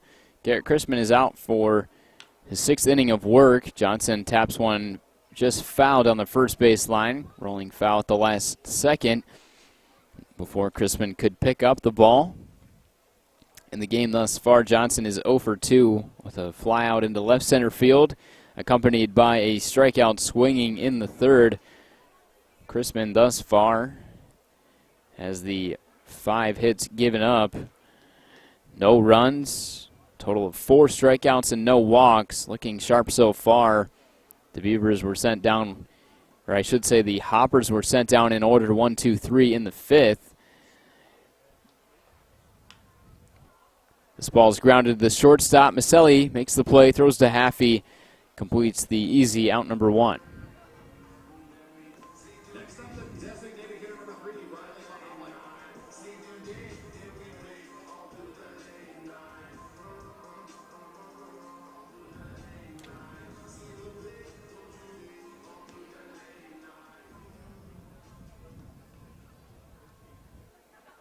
Waiting for something to happen offensively as we approach the 9 o'clock hour. No runs in the game thus far. 6 total hits between the two teams. It's been a clean defensive game. No errors for either team. Here comes Riley Mahalik taking strike 1. He swings, drives one out to right field, and it falls. Single for Mahalik, his first of the game. Puts him on first with 1 down. Makes him 1 for 3 with Zachary Gray about to come up.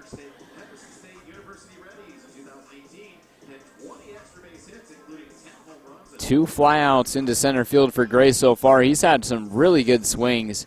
One was a warning track shot, just missing his 3rd home run of the year, and then last time a line out into center. Just needs to find a hole this time around. Grounds one right to the pitcher, Chrisman. He thinks about second, but he makes the easy play throwing to Haffey at first. Out number 2. The runner does move up to second, that being Riley Mahalik.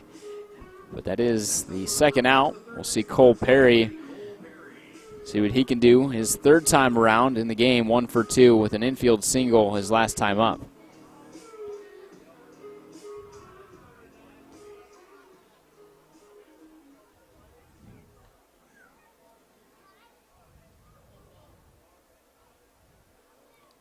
Two for 6 to start his USPBL career. No RBIs thus far for Perry. Good time with Mahalik on second to deliver. Chrisman deals outside, missing with the changeup.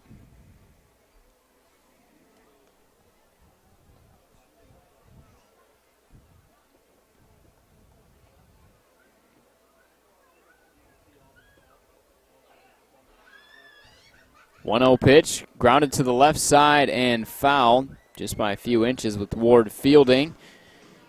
Mahalik was headed towards third. He'll go back to second.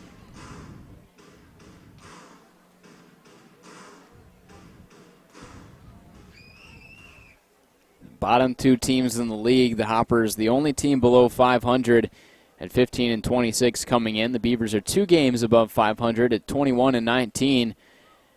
And the only 3 games we have to make up this year are actually between these 2 teams, surprisingly.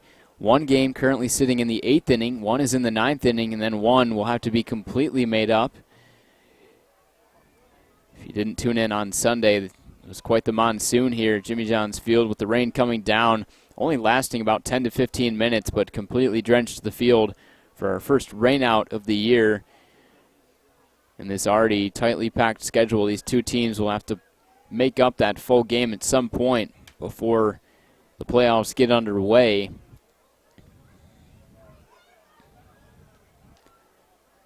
Count even at 2 with 2 down, runner on second. Perry looking to come up big for Eastside. Chrisman deals the 2-2 pitch. Rolled over to the left side. TJ Ward charges in. Tough play. Throws to first, and it is in time. Nice play by Ward. The Hoppers get 1 man on. Mahalik gets the single, but is left stranded on second. We've played 6. Still a scoreless ball game. Chrisman still looking sharp. And we'll see if the Birmingham Bloomfield Beavers can come up with their heart of the order. Haffey, Gauthier, and Ward due up when we come back for the top of the 7th.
Scoreless game through 6. To the top of the 7th we go. Ross Haffey looked to break this scoreless tie with Dugan Darnell out for inning number 2. A clean 6th inning for him, included 2 strikeouts and the 1 walk, with the Beavers leaving their 11th man on base in the game. Base runners in every inning, but have not been able to score. All zeros across the score column of the board.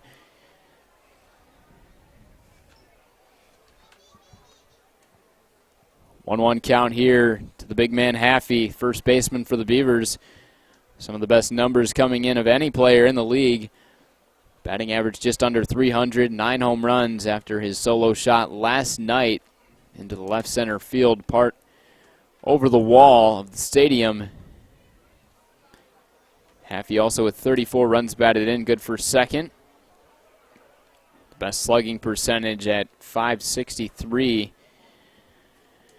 He's done it all for this team this year. The 2-1 pitch, appeal down to first. Sal Jack Montoyo says that he went around, and it's now 2-2.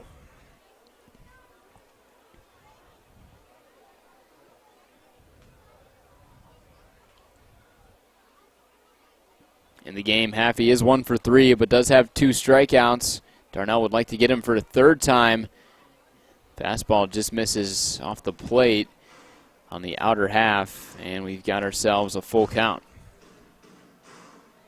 Darnell had a full count to begin his outing in the 6th inning to Justin Kelly. Ended up striking him out, but he did reach base safely on the dropped 3rd. Full count to Haffey. Here comes the pitch. Fastball, and Haffey knew it right away. Headed back to the dugout. That's the 3rd strikeout in the outing for Darnell. The 12th strikeout of the game overall for Birmingham Bloomfield. And out number 1 in the top of the 7th. Just not anything really going offensively for either of these teams. The Beavers can't get their leadoff man on. Pitchers are looking sharp. Hitters looking a little rusty. Gauthier takes strike 1. Gauthier really hasn't had the chance to swing the bat. Hit by pitch and 2 walks so far for him. He's put together some really good at-bats this evening. Here's the 0-1. Skips in. Backhanded by Bradley Hamilton, the catcher.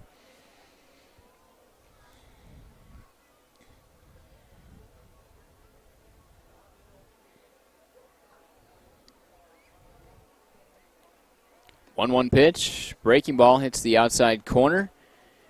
Now 1-2. Gauthier has now reached base safely in 31 straight games, the most of any player this year, the best streak that's been put together. 1 ball, 2 strike count. And it turns into 2-2 after the miss outside. Gauthier reached base safely 3 times last night against Westside. 2 singles and a walk. Has already reached base safely 3 times in this game. Would like to make it 4. See if he tries to put something in play. The 2-2 pitch, he tries to, but it results in the 2nd strikeout of the inning. Now 4 in the outing. And out number 2, Darnell continues to look strong.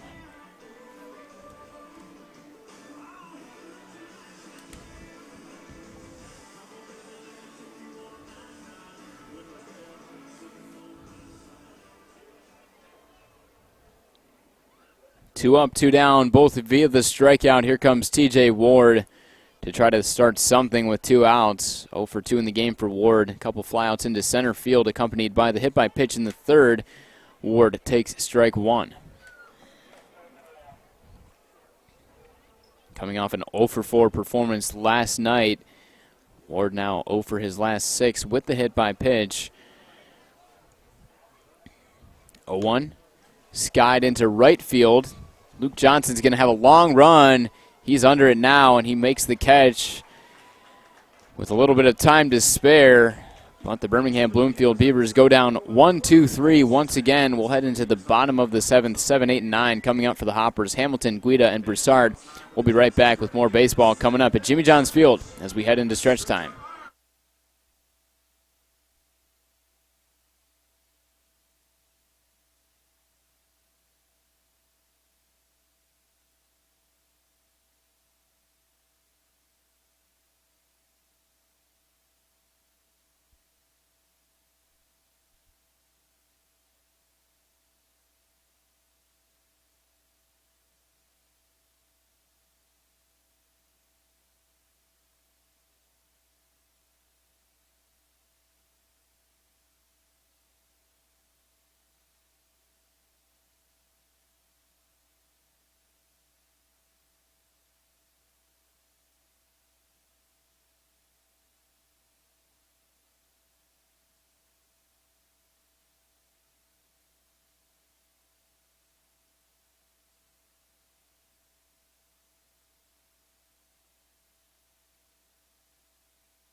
Welcome back to the USPBL YouTube channel. Leo Ortell alongside you tonight in this scoreless tie between the Birmingham Bloomfield Beavers and Eastside Diamond Hoppers.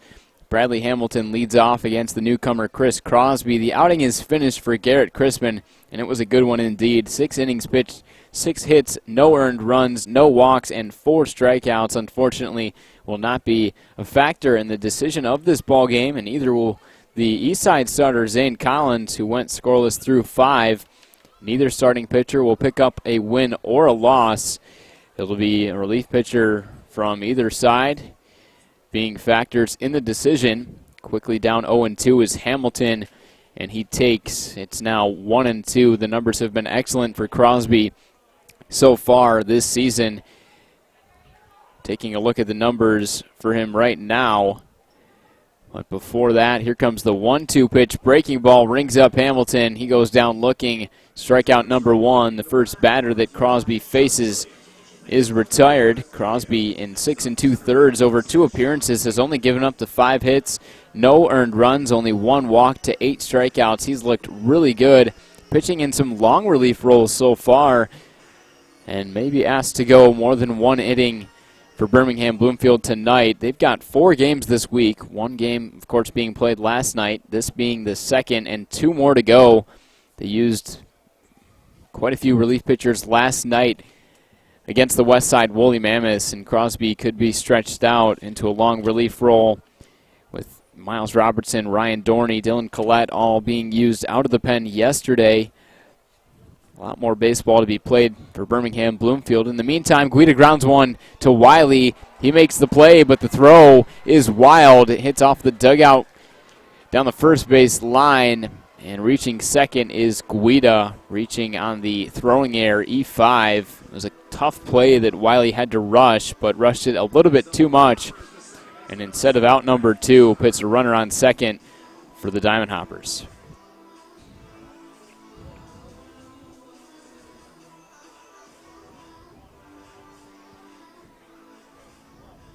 Runner now in scoring position for Eastside. Here comes the 9-hitter Brant Broussard.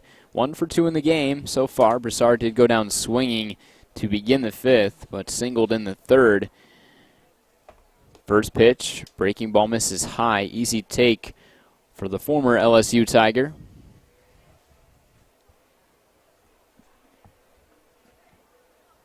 Started the season with Westside, now with Eastside. Takes 2 straight.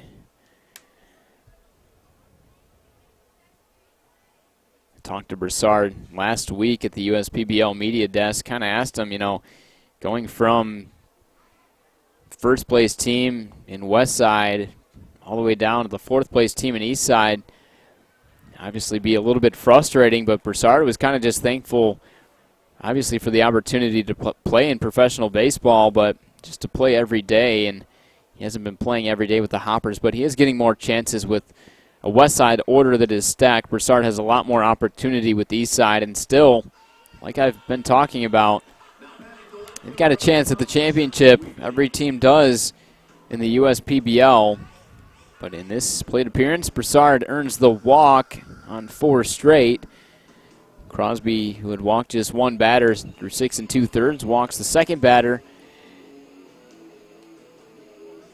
in his short stint so far in the USPBL, and that brings out Chris Newell for the first mound visit we've seen of the game. No mound visit was necessary for Garrett Crispin, who was pure dominance against this Eastside order this evening. 6 scoreless innings. Crosby trying to back him up. But now first and second for Eastside. We go back to the top. Ashante Wheatley will stand in for the second time. He tried to bunt after he pinch hit for Pat Adams. Now in this left fielder's spot. Leadoff man. We don't know why Adams exited the ball game. We really haven't seen anybody pinch hit for him this year. He's been the everyday guy for the Hoppers. But Wheatley given the opportunity. 0 for 1. Not showing bunt this time. Not a surprise with 1 down. He's going to look to deliver with something into the outfield. Here's the 1-0 pitch. And the changeup just misses inside. It's now 2-0. This is now the second time in the game that Eastside has put their 8 and 9 hitters on consecutively. Guida and Broussard having some good days at this bottom of the lineup. Wheatley takes again 3 straight balls. Broussard took 4 straight. This is now 7 straight issued by Crosby. He needs to figure something out in this situation. 3-ball, no strike count. The pitch, and it misses inside, says Wagenschutz. Just missing off the plate by a tad, and it results in the second consecutive walk. Bases loaded for the Eastside Diamond Hoppers, just like they had in the third. With 1 down, they were not able to score. Same situation right here. Bases loaded, 1 down, and here comes Freddie Gili, the Troy, Michigan native, the Siena Heights University alumni, has got the biggest opportunity of this game. See if Eastside can blow this game open. First pitch, breaking ball missing, low and away. That's now 9 straight balls. Crosby cannot find the strike zone.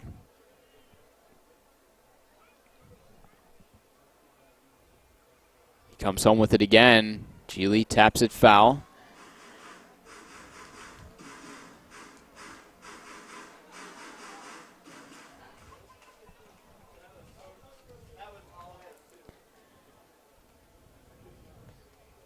Guida on third, Broussard on second, Wheatley is on first, all of them leading off. The 1-1 pitch sent up the middle, out of the reach of Maselli. 1 run scores. Here comes the second. The throw to the plate is not in time. It gets past Adam Gauthier. Gili moves up to second. He drives in 2 with the base hit, and the Hoppers take the 2-0 lead.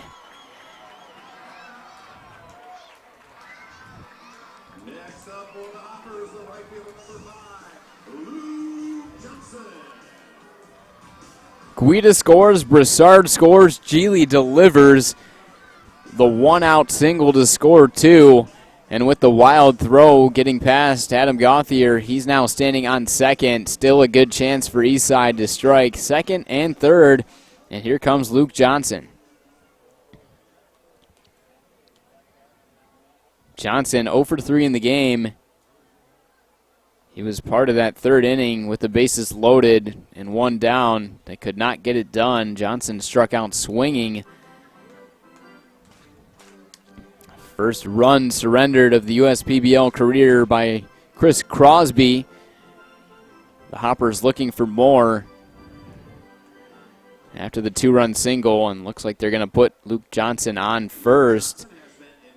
And this is a little bit surprising because he's 0 for 3, but they know that he's got that ability with 1 swing of the bat to send a ball out, and it looks like this outing could be finished for Crosby. Here comes Chris Newell for the second time this inning. We're going to wait for the official signal, and waiting for that bullpen gate to open down the right field line too. And it looks like Chris Newell is going to take the ball from Chris Crosby. His outing will be finished. He'll leave the bases loaded and be responsible for all the runners on base.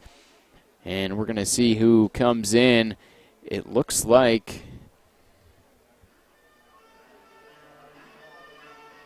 it's going to be the left-hander Dylan Collette, who pitched in the game last night, coming in with the bases loaded. So we'll give you Crosby's final line and tell you a little bit about the man coming in when we come back. We'll take a short break on the USPBL YouTube channel.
And fans will welcome you back to the broadcast a little bit early.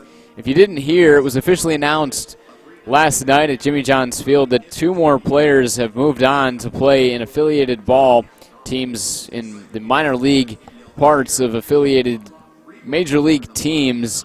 Eric Jones of the Utica Unicorns and Adrian Guzman of the Utica Unicorns, both signed by the Minnesota Twins, as it's once again being announced at the ballpark. Another exciting time, of course, with now 36 players being signed by MLB organizations. 2 more position players moved out of the league is definitely big in a league that's dominated by pitching, but 2 really good players moving on to play with the Twins, and big losses for the Unicorns. But back into the action here, Riley Mahalik is standing in, a lefty-on-lefty matchup.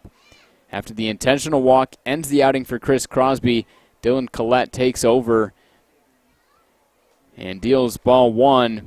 Mahalik looking to get something done. Another bases-loaded opportunity for Eastside. Breaking ball just misses on the outer half, and that's ball 2.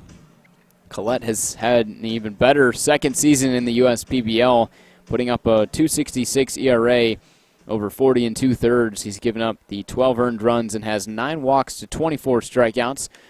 Low walk numbers and low strikeout numbers, but Collette has definitely been effective. He's tallied 4 saves, the most of any player on the team. And like I mentioned, he did pitch in last night's game, so pitching in back-to-back days.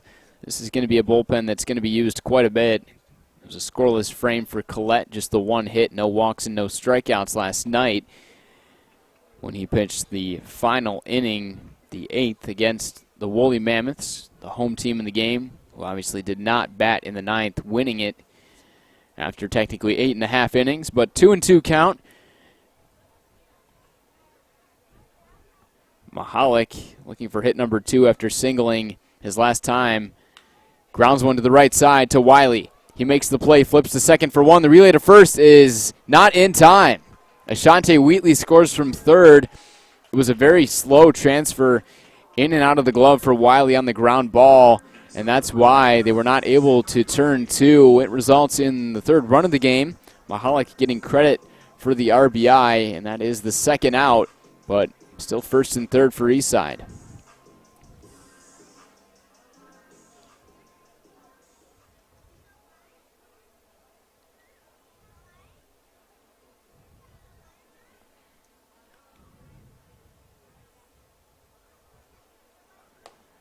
First pitch to Gray is a ball, and now a throwdown from Gauthier gets past Ward, and Freddie Geely scores, and rounding second, about to head to third, was Riley Mahalik, but he stays put on second. Gauthier with the wild throw. Not a good one. Getting past Ward, scores Freddie Geely, and that's now 4 runs in the inning for Eastside.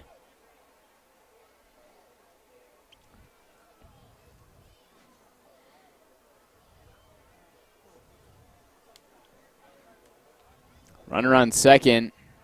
Gray grounds one to the right side. Wiley comes up with it and throws to first. And that finally retires the side. Eastside puts up a 4 spot to break this game wide open. We'll see if the Beavers can get back into it when we come back with more baseball at Jimmy John's Field.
The Hoppers blow this game wide open, putting up 4 runs in the home half of the 7th inning. We head into the top of the 8th with Birmingham Bloomfield looking to get back into the game.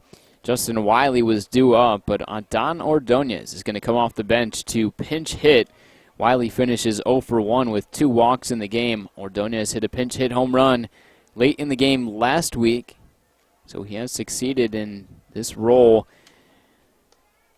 this season. He takes ball 1 with Dugan Darnell out for another inning of work. A clean 7th, 1-2-3 frame. Tallied 2 strikeouts, and in the 6th inning, 2 strikeouts and a walk. He's faced just 1 batter over the minimum through 2. Ordonez takes strike 1. Breaking ball drops right in. Ordonez started in the game last night. He's hitting .239 with 2 home runs and 11 runs batted in 26 games, 21 of those being starts. The 1-1 pitch is swung on and missed. Ordonez does not get a piece of it.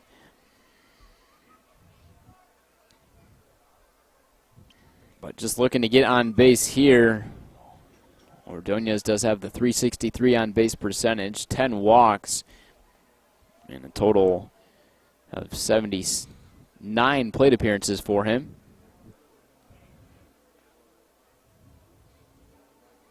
Here's the 1-2, sent deep into right center field. Sean Guida is chasing over, and he makes the catch. It was into the gap, but hung up a little bit too much for Ordonez. The pinch hitter cannot get it done, and that's out number 1 in the top of the 8th.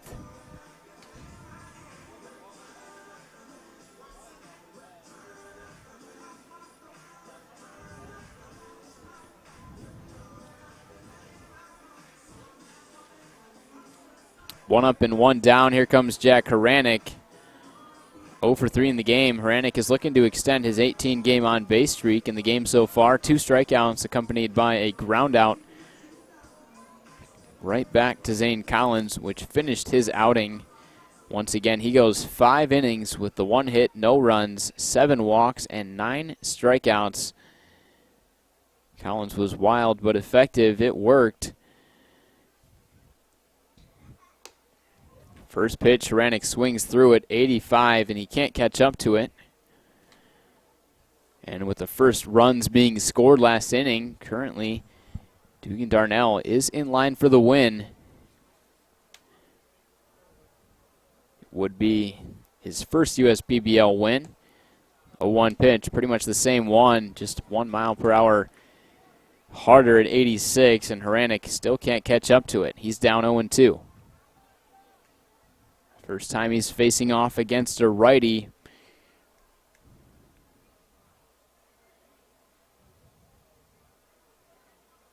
Haranek is hitting .287 against right-handers this season.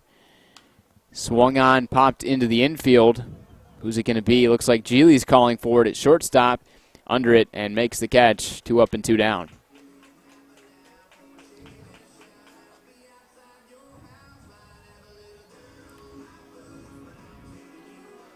Before beating the Mammoths on Wednesday, the Hoppers had lost 8 in a row, looking for 2 straight wins. Beavers, of course, coming off the loss last night. They've got some ground to make up on Utica and Westside.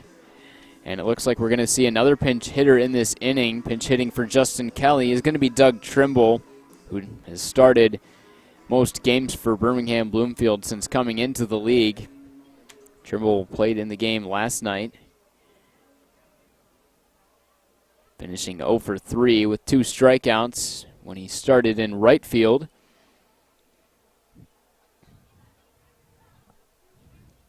Darnell deals, Trimble takes, it's in for strike 1.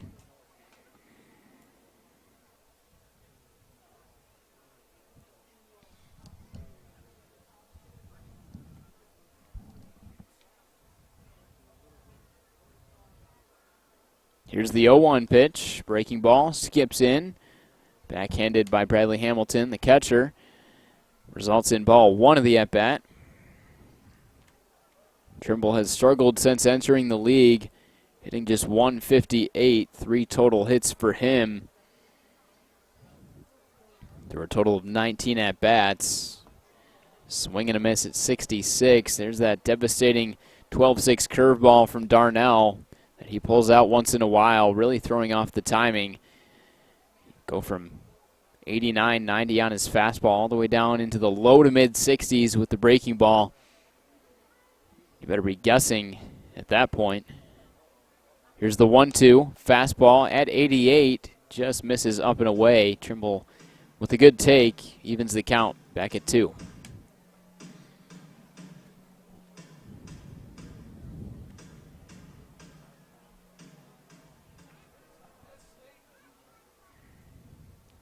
Two-two pitch. And it hits the strike zone. Wagon shoots, rings up Trimble.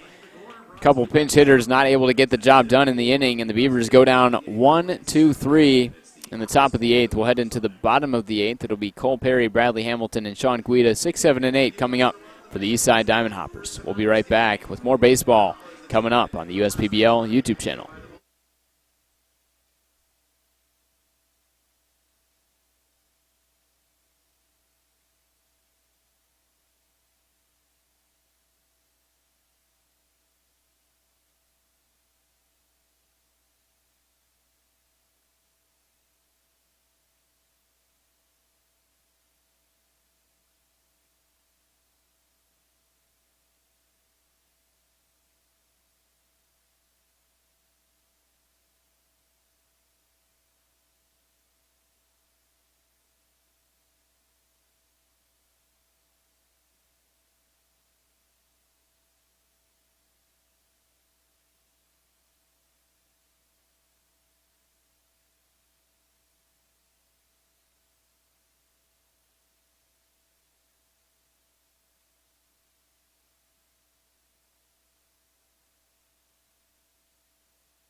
Welcome back to the USPBL YouTube channel. The outing is finished for Dylan Collette. In comes the right-hander, the former draftee of the Baltimore Orioles organization, Patrick Baker Jr., who started off strong in his USPBL career, but he came in back on August 11th when the now Minnesota Twins product Eric Jones Jr. ended that, or excuse me, not Eric Jones Jr., but Eric Jones ended that game with the 3-run walk-off shot off of Dylan Collette. It was Patrick Baker Jr. who began that inning with the walk, then a hit by pitch, then another walk was taken out of the game.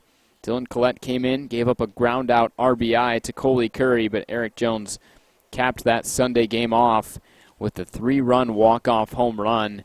All 3 of the runs that came home in the inning that Baker Jr. stranded on the base pass, of course, credited to him. So his ERA is currently sitting at 20.25. 1-1 count here against Cole Perry. 1 for 3 in the game. Perry singled in the 4th. Way outside. Baker Jr. misses. 1 1/3 so far for Baker Jr. No hits, 3 runs, all of them earned. 2 walks, 2 strikeouts, 1 hit batter.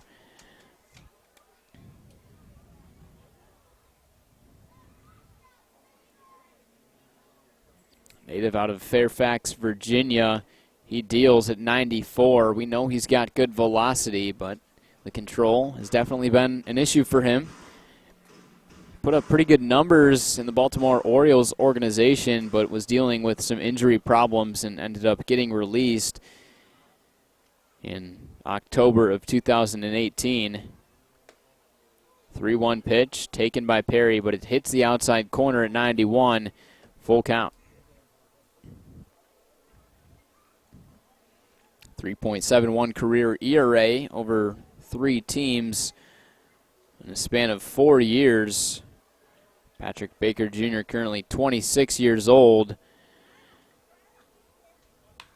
Ground ball up the middle. The flex off of Patrick Baker Jr., but he stays with it and completes the out. You can kind of see him go down a little bit. And Chris Newell is going to come out to check on him. I'm guessing he's going to stay in the game. He is walking around with the trainer also looming, now coming out. But a good effort for him to stay with it. Looks like he is going to be okay, telling Newell right now what the situation is.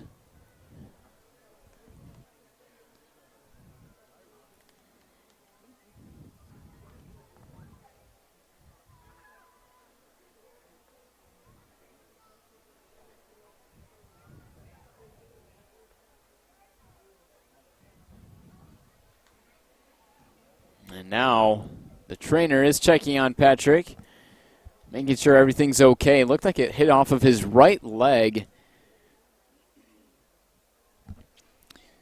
But a great effort for him to stay with the play. And now we're just going to see if he's able to stay in the game.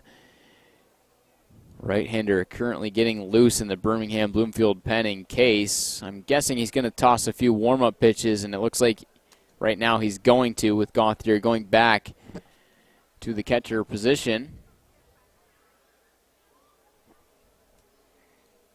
So we'll see if these warm-up tosses are going to be okay for him to stay in the game. Right down the middle, that'd be a strike.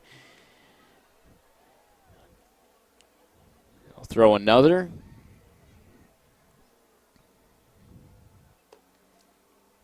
Looking good to me. We'll see if he's good to go.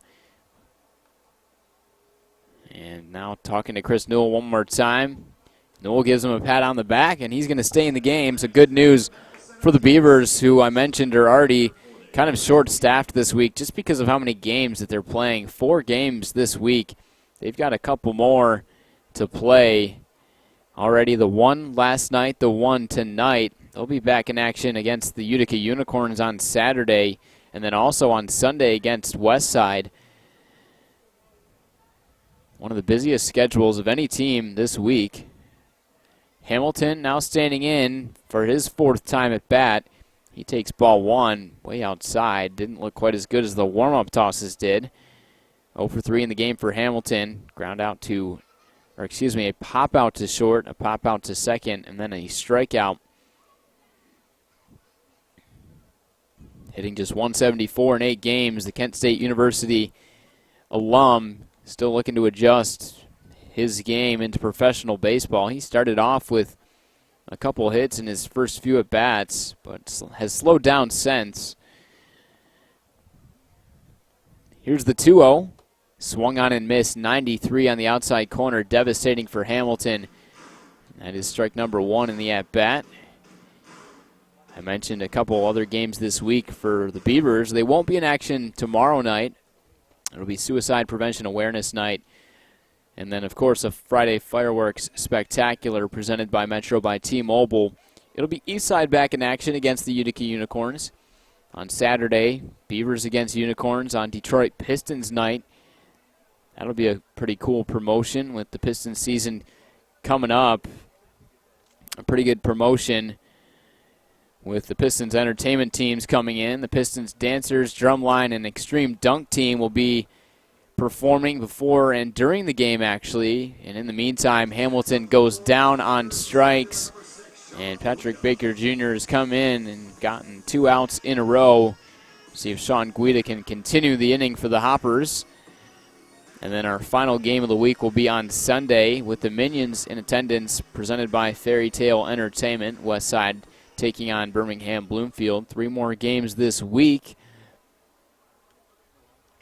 with that championship weekend looming. This is go time for every single team. Every team with a crack at the championship. The first playoff game is Friday, September 6th. Followed by a game on Saturday, the 7th, and then the championship Sunday at 1:05. The Friday-Saturday games both will be at 7:05. ESPN3 will be on the call for all 3 of those games, and they'll actually be on the call on Saturday night, which will be Detroit Pistons night. 1-1 count to Guida. He takes as it skips in. Tomorrow night will be my last broadcast of the year before I head back to school for the year. But the rest of those games, regular season-wise, besides Saturday the 24th, we'll be back here on the USPBL YouTube channel.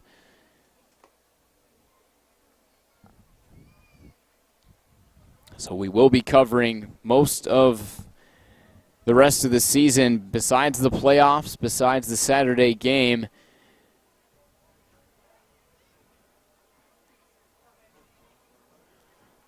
Good hitters count coming up for Guida, looking to do something with 2 down. He sends one over to the left side hard, and it's through. Hard hit ball by Guida results in his second single, his 3rd time reaching. Good piece of 2-out hitting. Next up, the second baseman, number 7, Brant Broussard.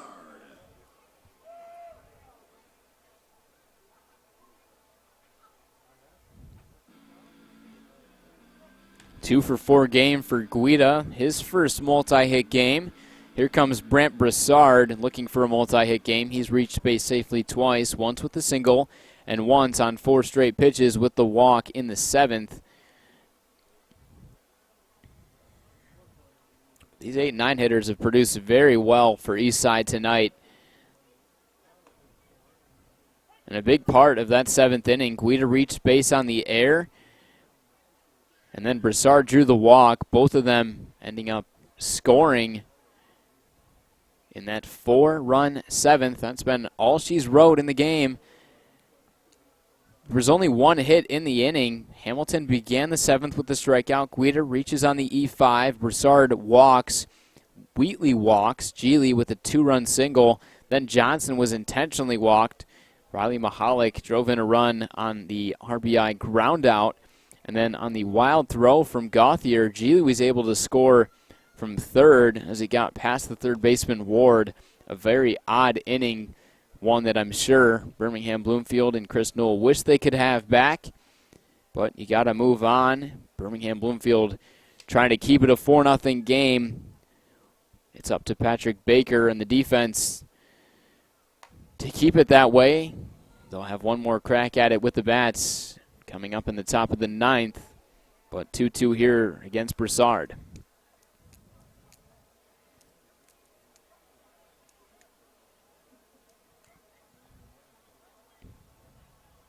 Baker Jr. set, looking for strikeout number 2. Now comes home with it. The 2-2 pitch. The runner takes off. Ground ball to the right side, to the left side. TJ Ward throws the first to the right side of the field and completes out number 3.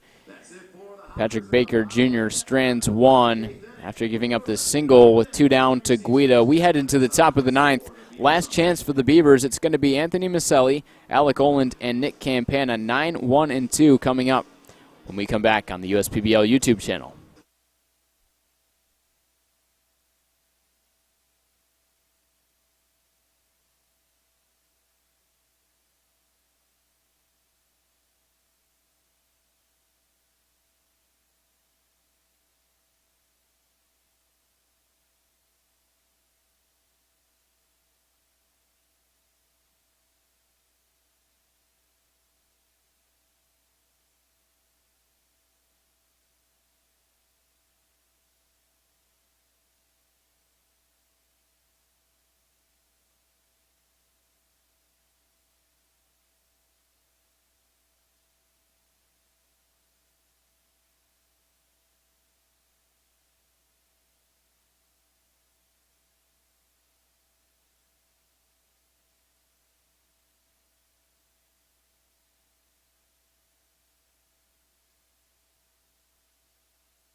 Welcome back to the top of the 9th inning. Leo Ortel on the call here in this 4-0 game. Eastside out in front and looking to close it down for their second win in a row. Looking for win number 16 on this season. It's going to be up to Joey Beals to close it down coming into the game. It's not a save situation with the 4-run lead, but the right-hander is going to try to get it done.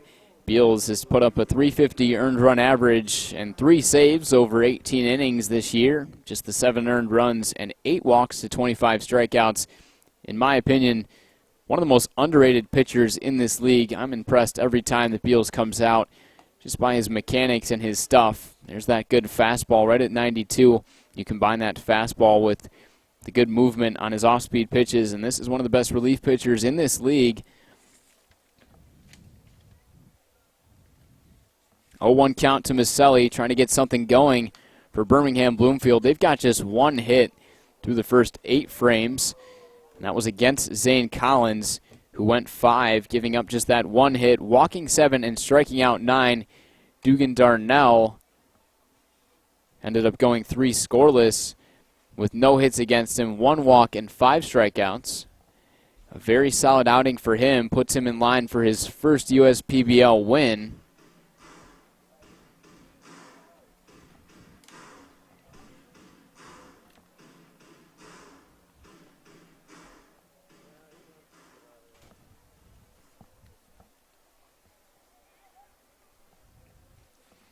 Hamilton going out to chat with Beals before the 1-2 pitch. Maselli in the game thus far has the 2 walks accompanied by the strikeout. So technically 0 for 1, 2 reaches.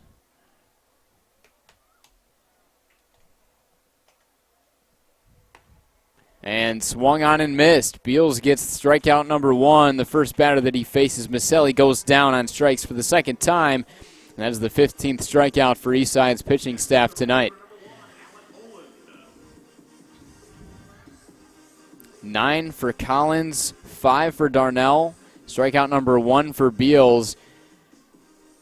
And Eastside is 2 outs away now. Back to the top of the lineup we go. Alec Oland will stand in for the 5th time tonight. First pitch, Oland takes, slider, hits the outside corner.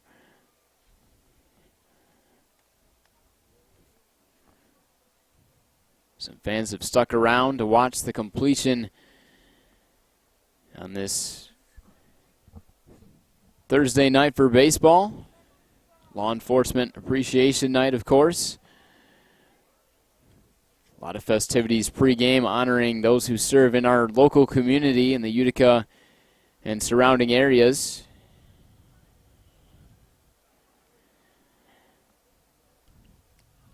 One to Oland. Gives it a good ride into center, but Guida is right there and makes the catch. 2 up and 2 down. Beavers 1 out away from what would be their second loss in their last couple games, but it would be their, for the Eastside Diamond Hoppers, their second win in their last 2 games. Beals looking to close it down. Here comes Nick Campana. He's 0 for 4 in the game with 3 strikeouts.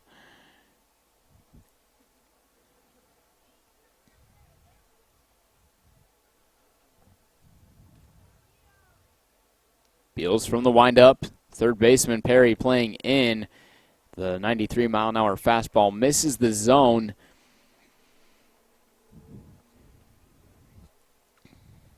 Four runs has been all that Eastside has needed up until this point. Beavers would have to miraculously put together some type of 2-out rally. And it starts right here with Campana. Beals goes back to the fastball, evens the count at 1.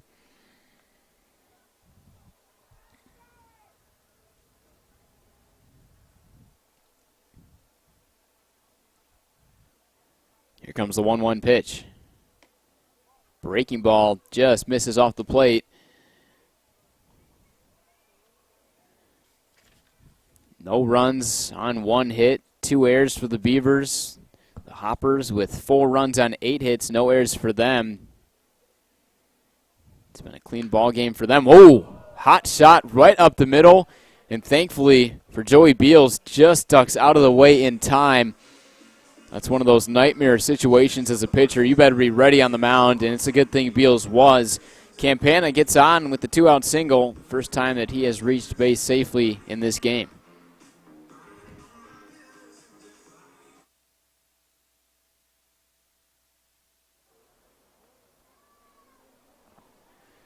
So thankfully for Beals, not hit by that ball. It could have done some damage for sure. But there is now a runner on first for the Beavers. Ross Haffey's standing in. And he takes strike one. 90 hits the inside corner. Very tough night for Haffey. Does have the one hit, but 3 strikeouts, 1 for 4. And all the strikeouts are swinging.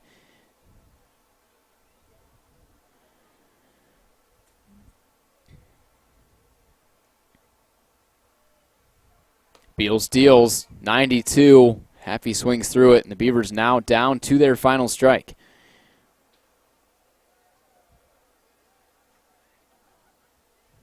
Nine batters were retired in a row, combined by Darnell and Beals up until that point of Campana's single. But now Haffey in the 0-2 spot. Beals misses outside, 92 with the fastball. Can't get Haffey to chase at it.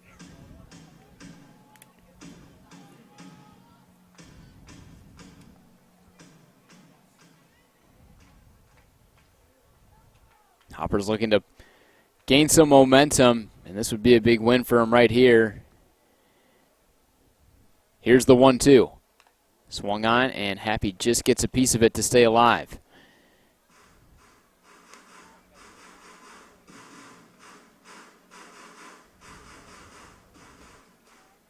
Beavers with 2 more games this week. The Hoppers with 1 more game tomorrow night.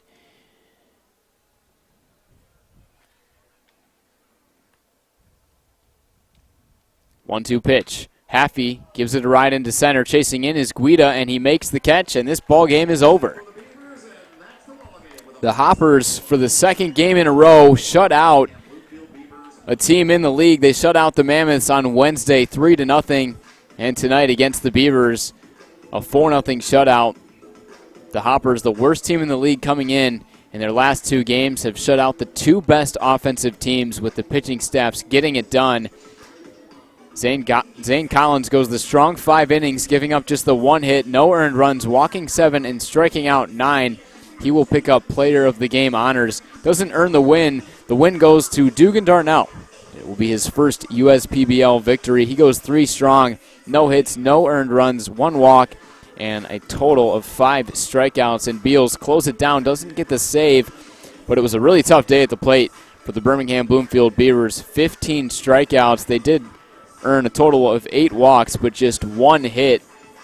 This Eastside pitching staff has just been incredible these past 2 games, and this gives them some pretty good momentum going into the last few weeks of the season. Offensively, it was only 1 inning for them tonight, but it was a big one. 4 runs on a couple of errors and 1 hit, 3 walks in the 7th. Freddie Geely came up big with the game-winning 2 RBI single. Mahalik also drove in an RBI with his ground out, but that was really all offensively for both these teams combined.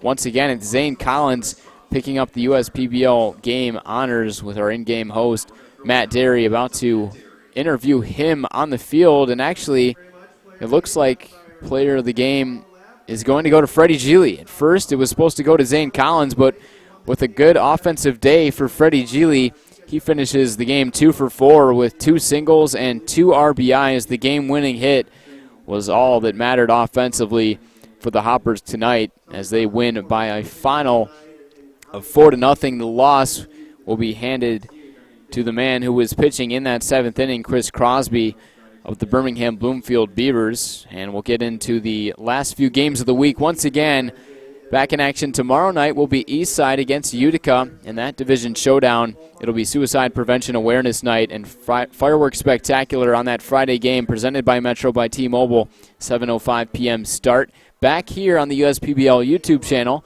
And then on Saturday, it will be on ESPN3, Detroit Pistons Night, with Birmingham Bloomfield against Utica. On Sunday, we'll be right back here on the USPBL YouTube channel with the Minions in attendance, presented by Fairy Tale Entertainment, when the Birmingham Bloomfield Beavers will play their 4th game of the week against the Westside Woolly Mammoths in that Western Conference showdown.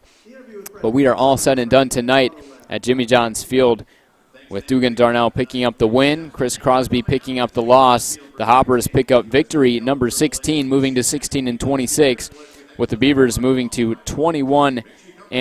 Now just one game above 500, but the Hoppers shut out another team. They win by a final of 4-0. For everyone here at Jimmy John's Field and with the USPBL, it's been Leo Ortel on the call. Thanks for tuning in, and hope you have a great rest of your night.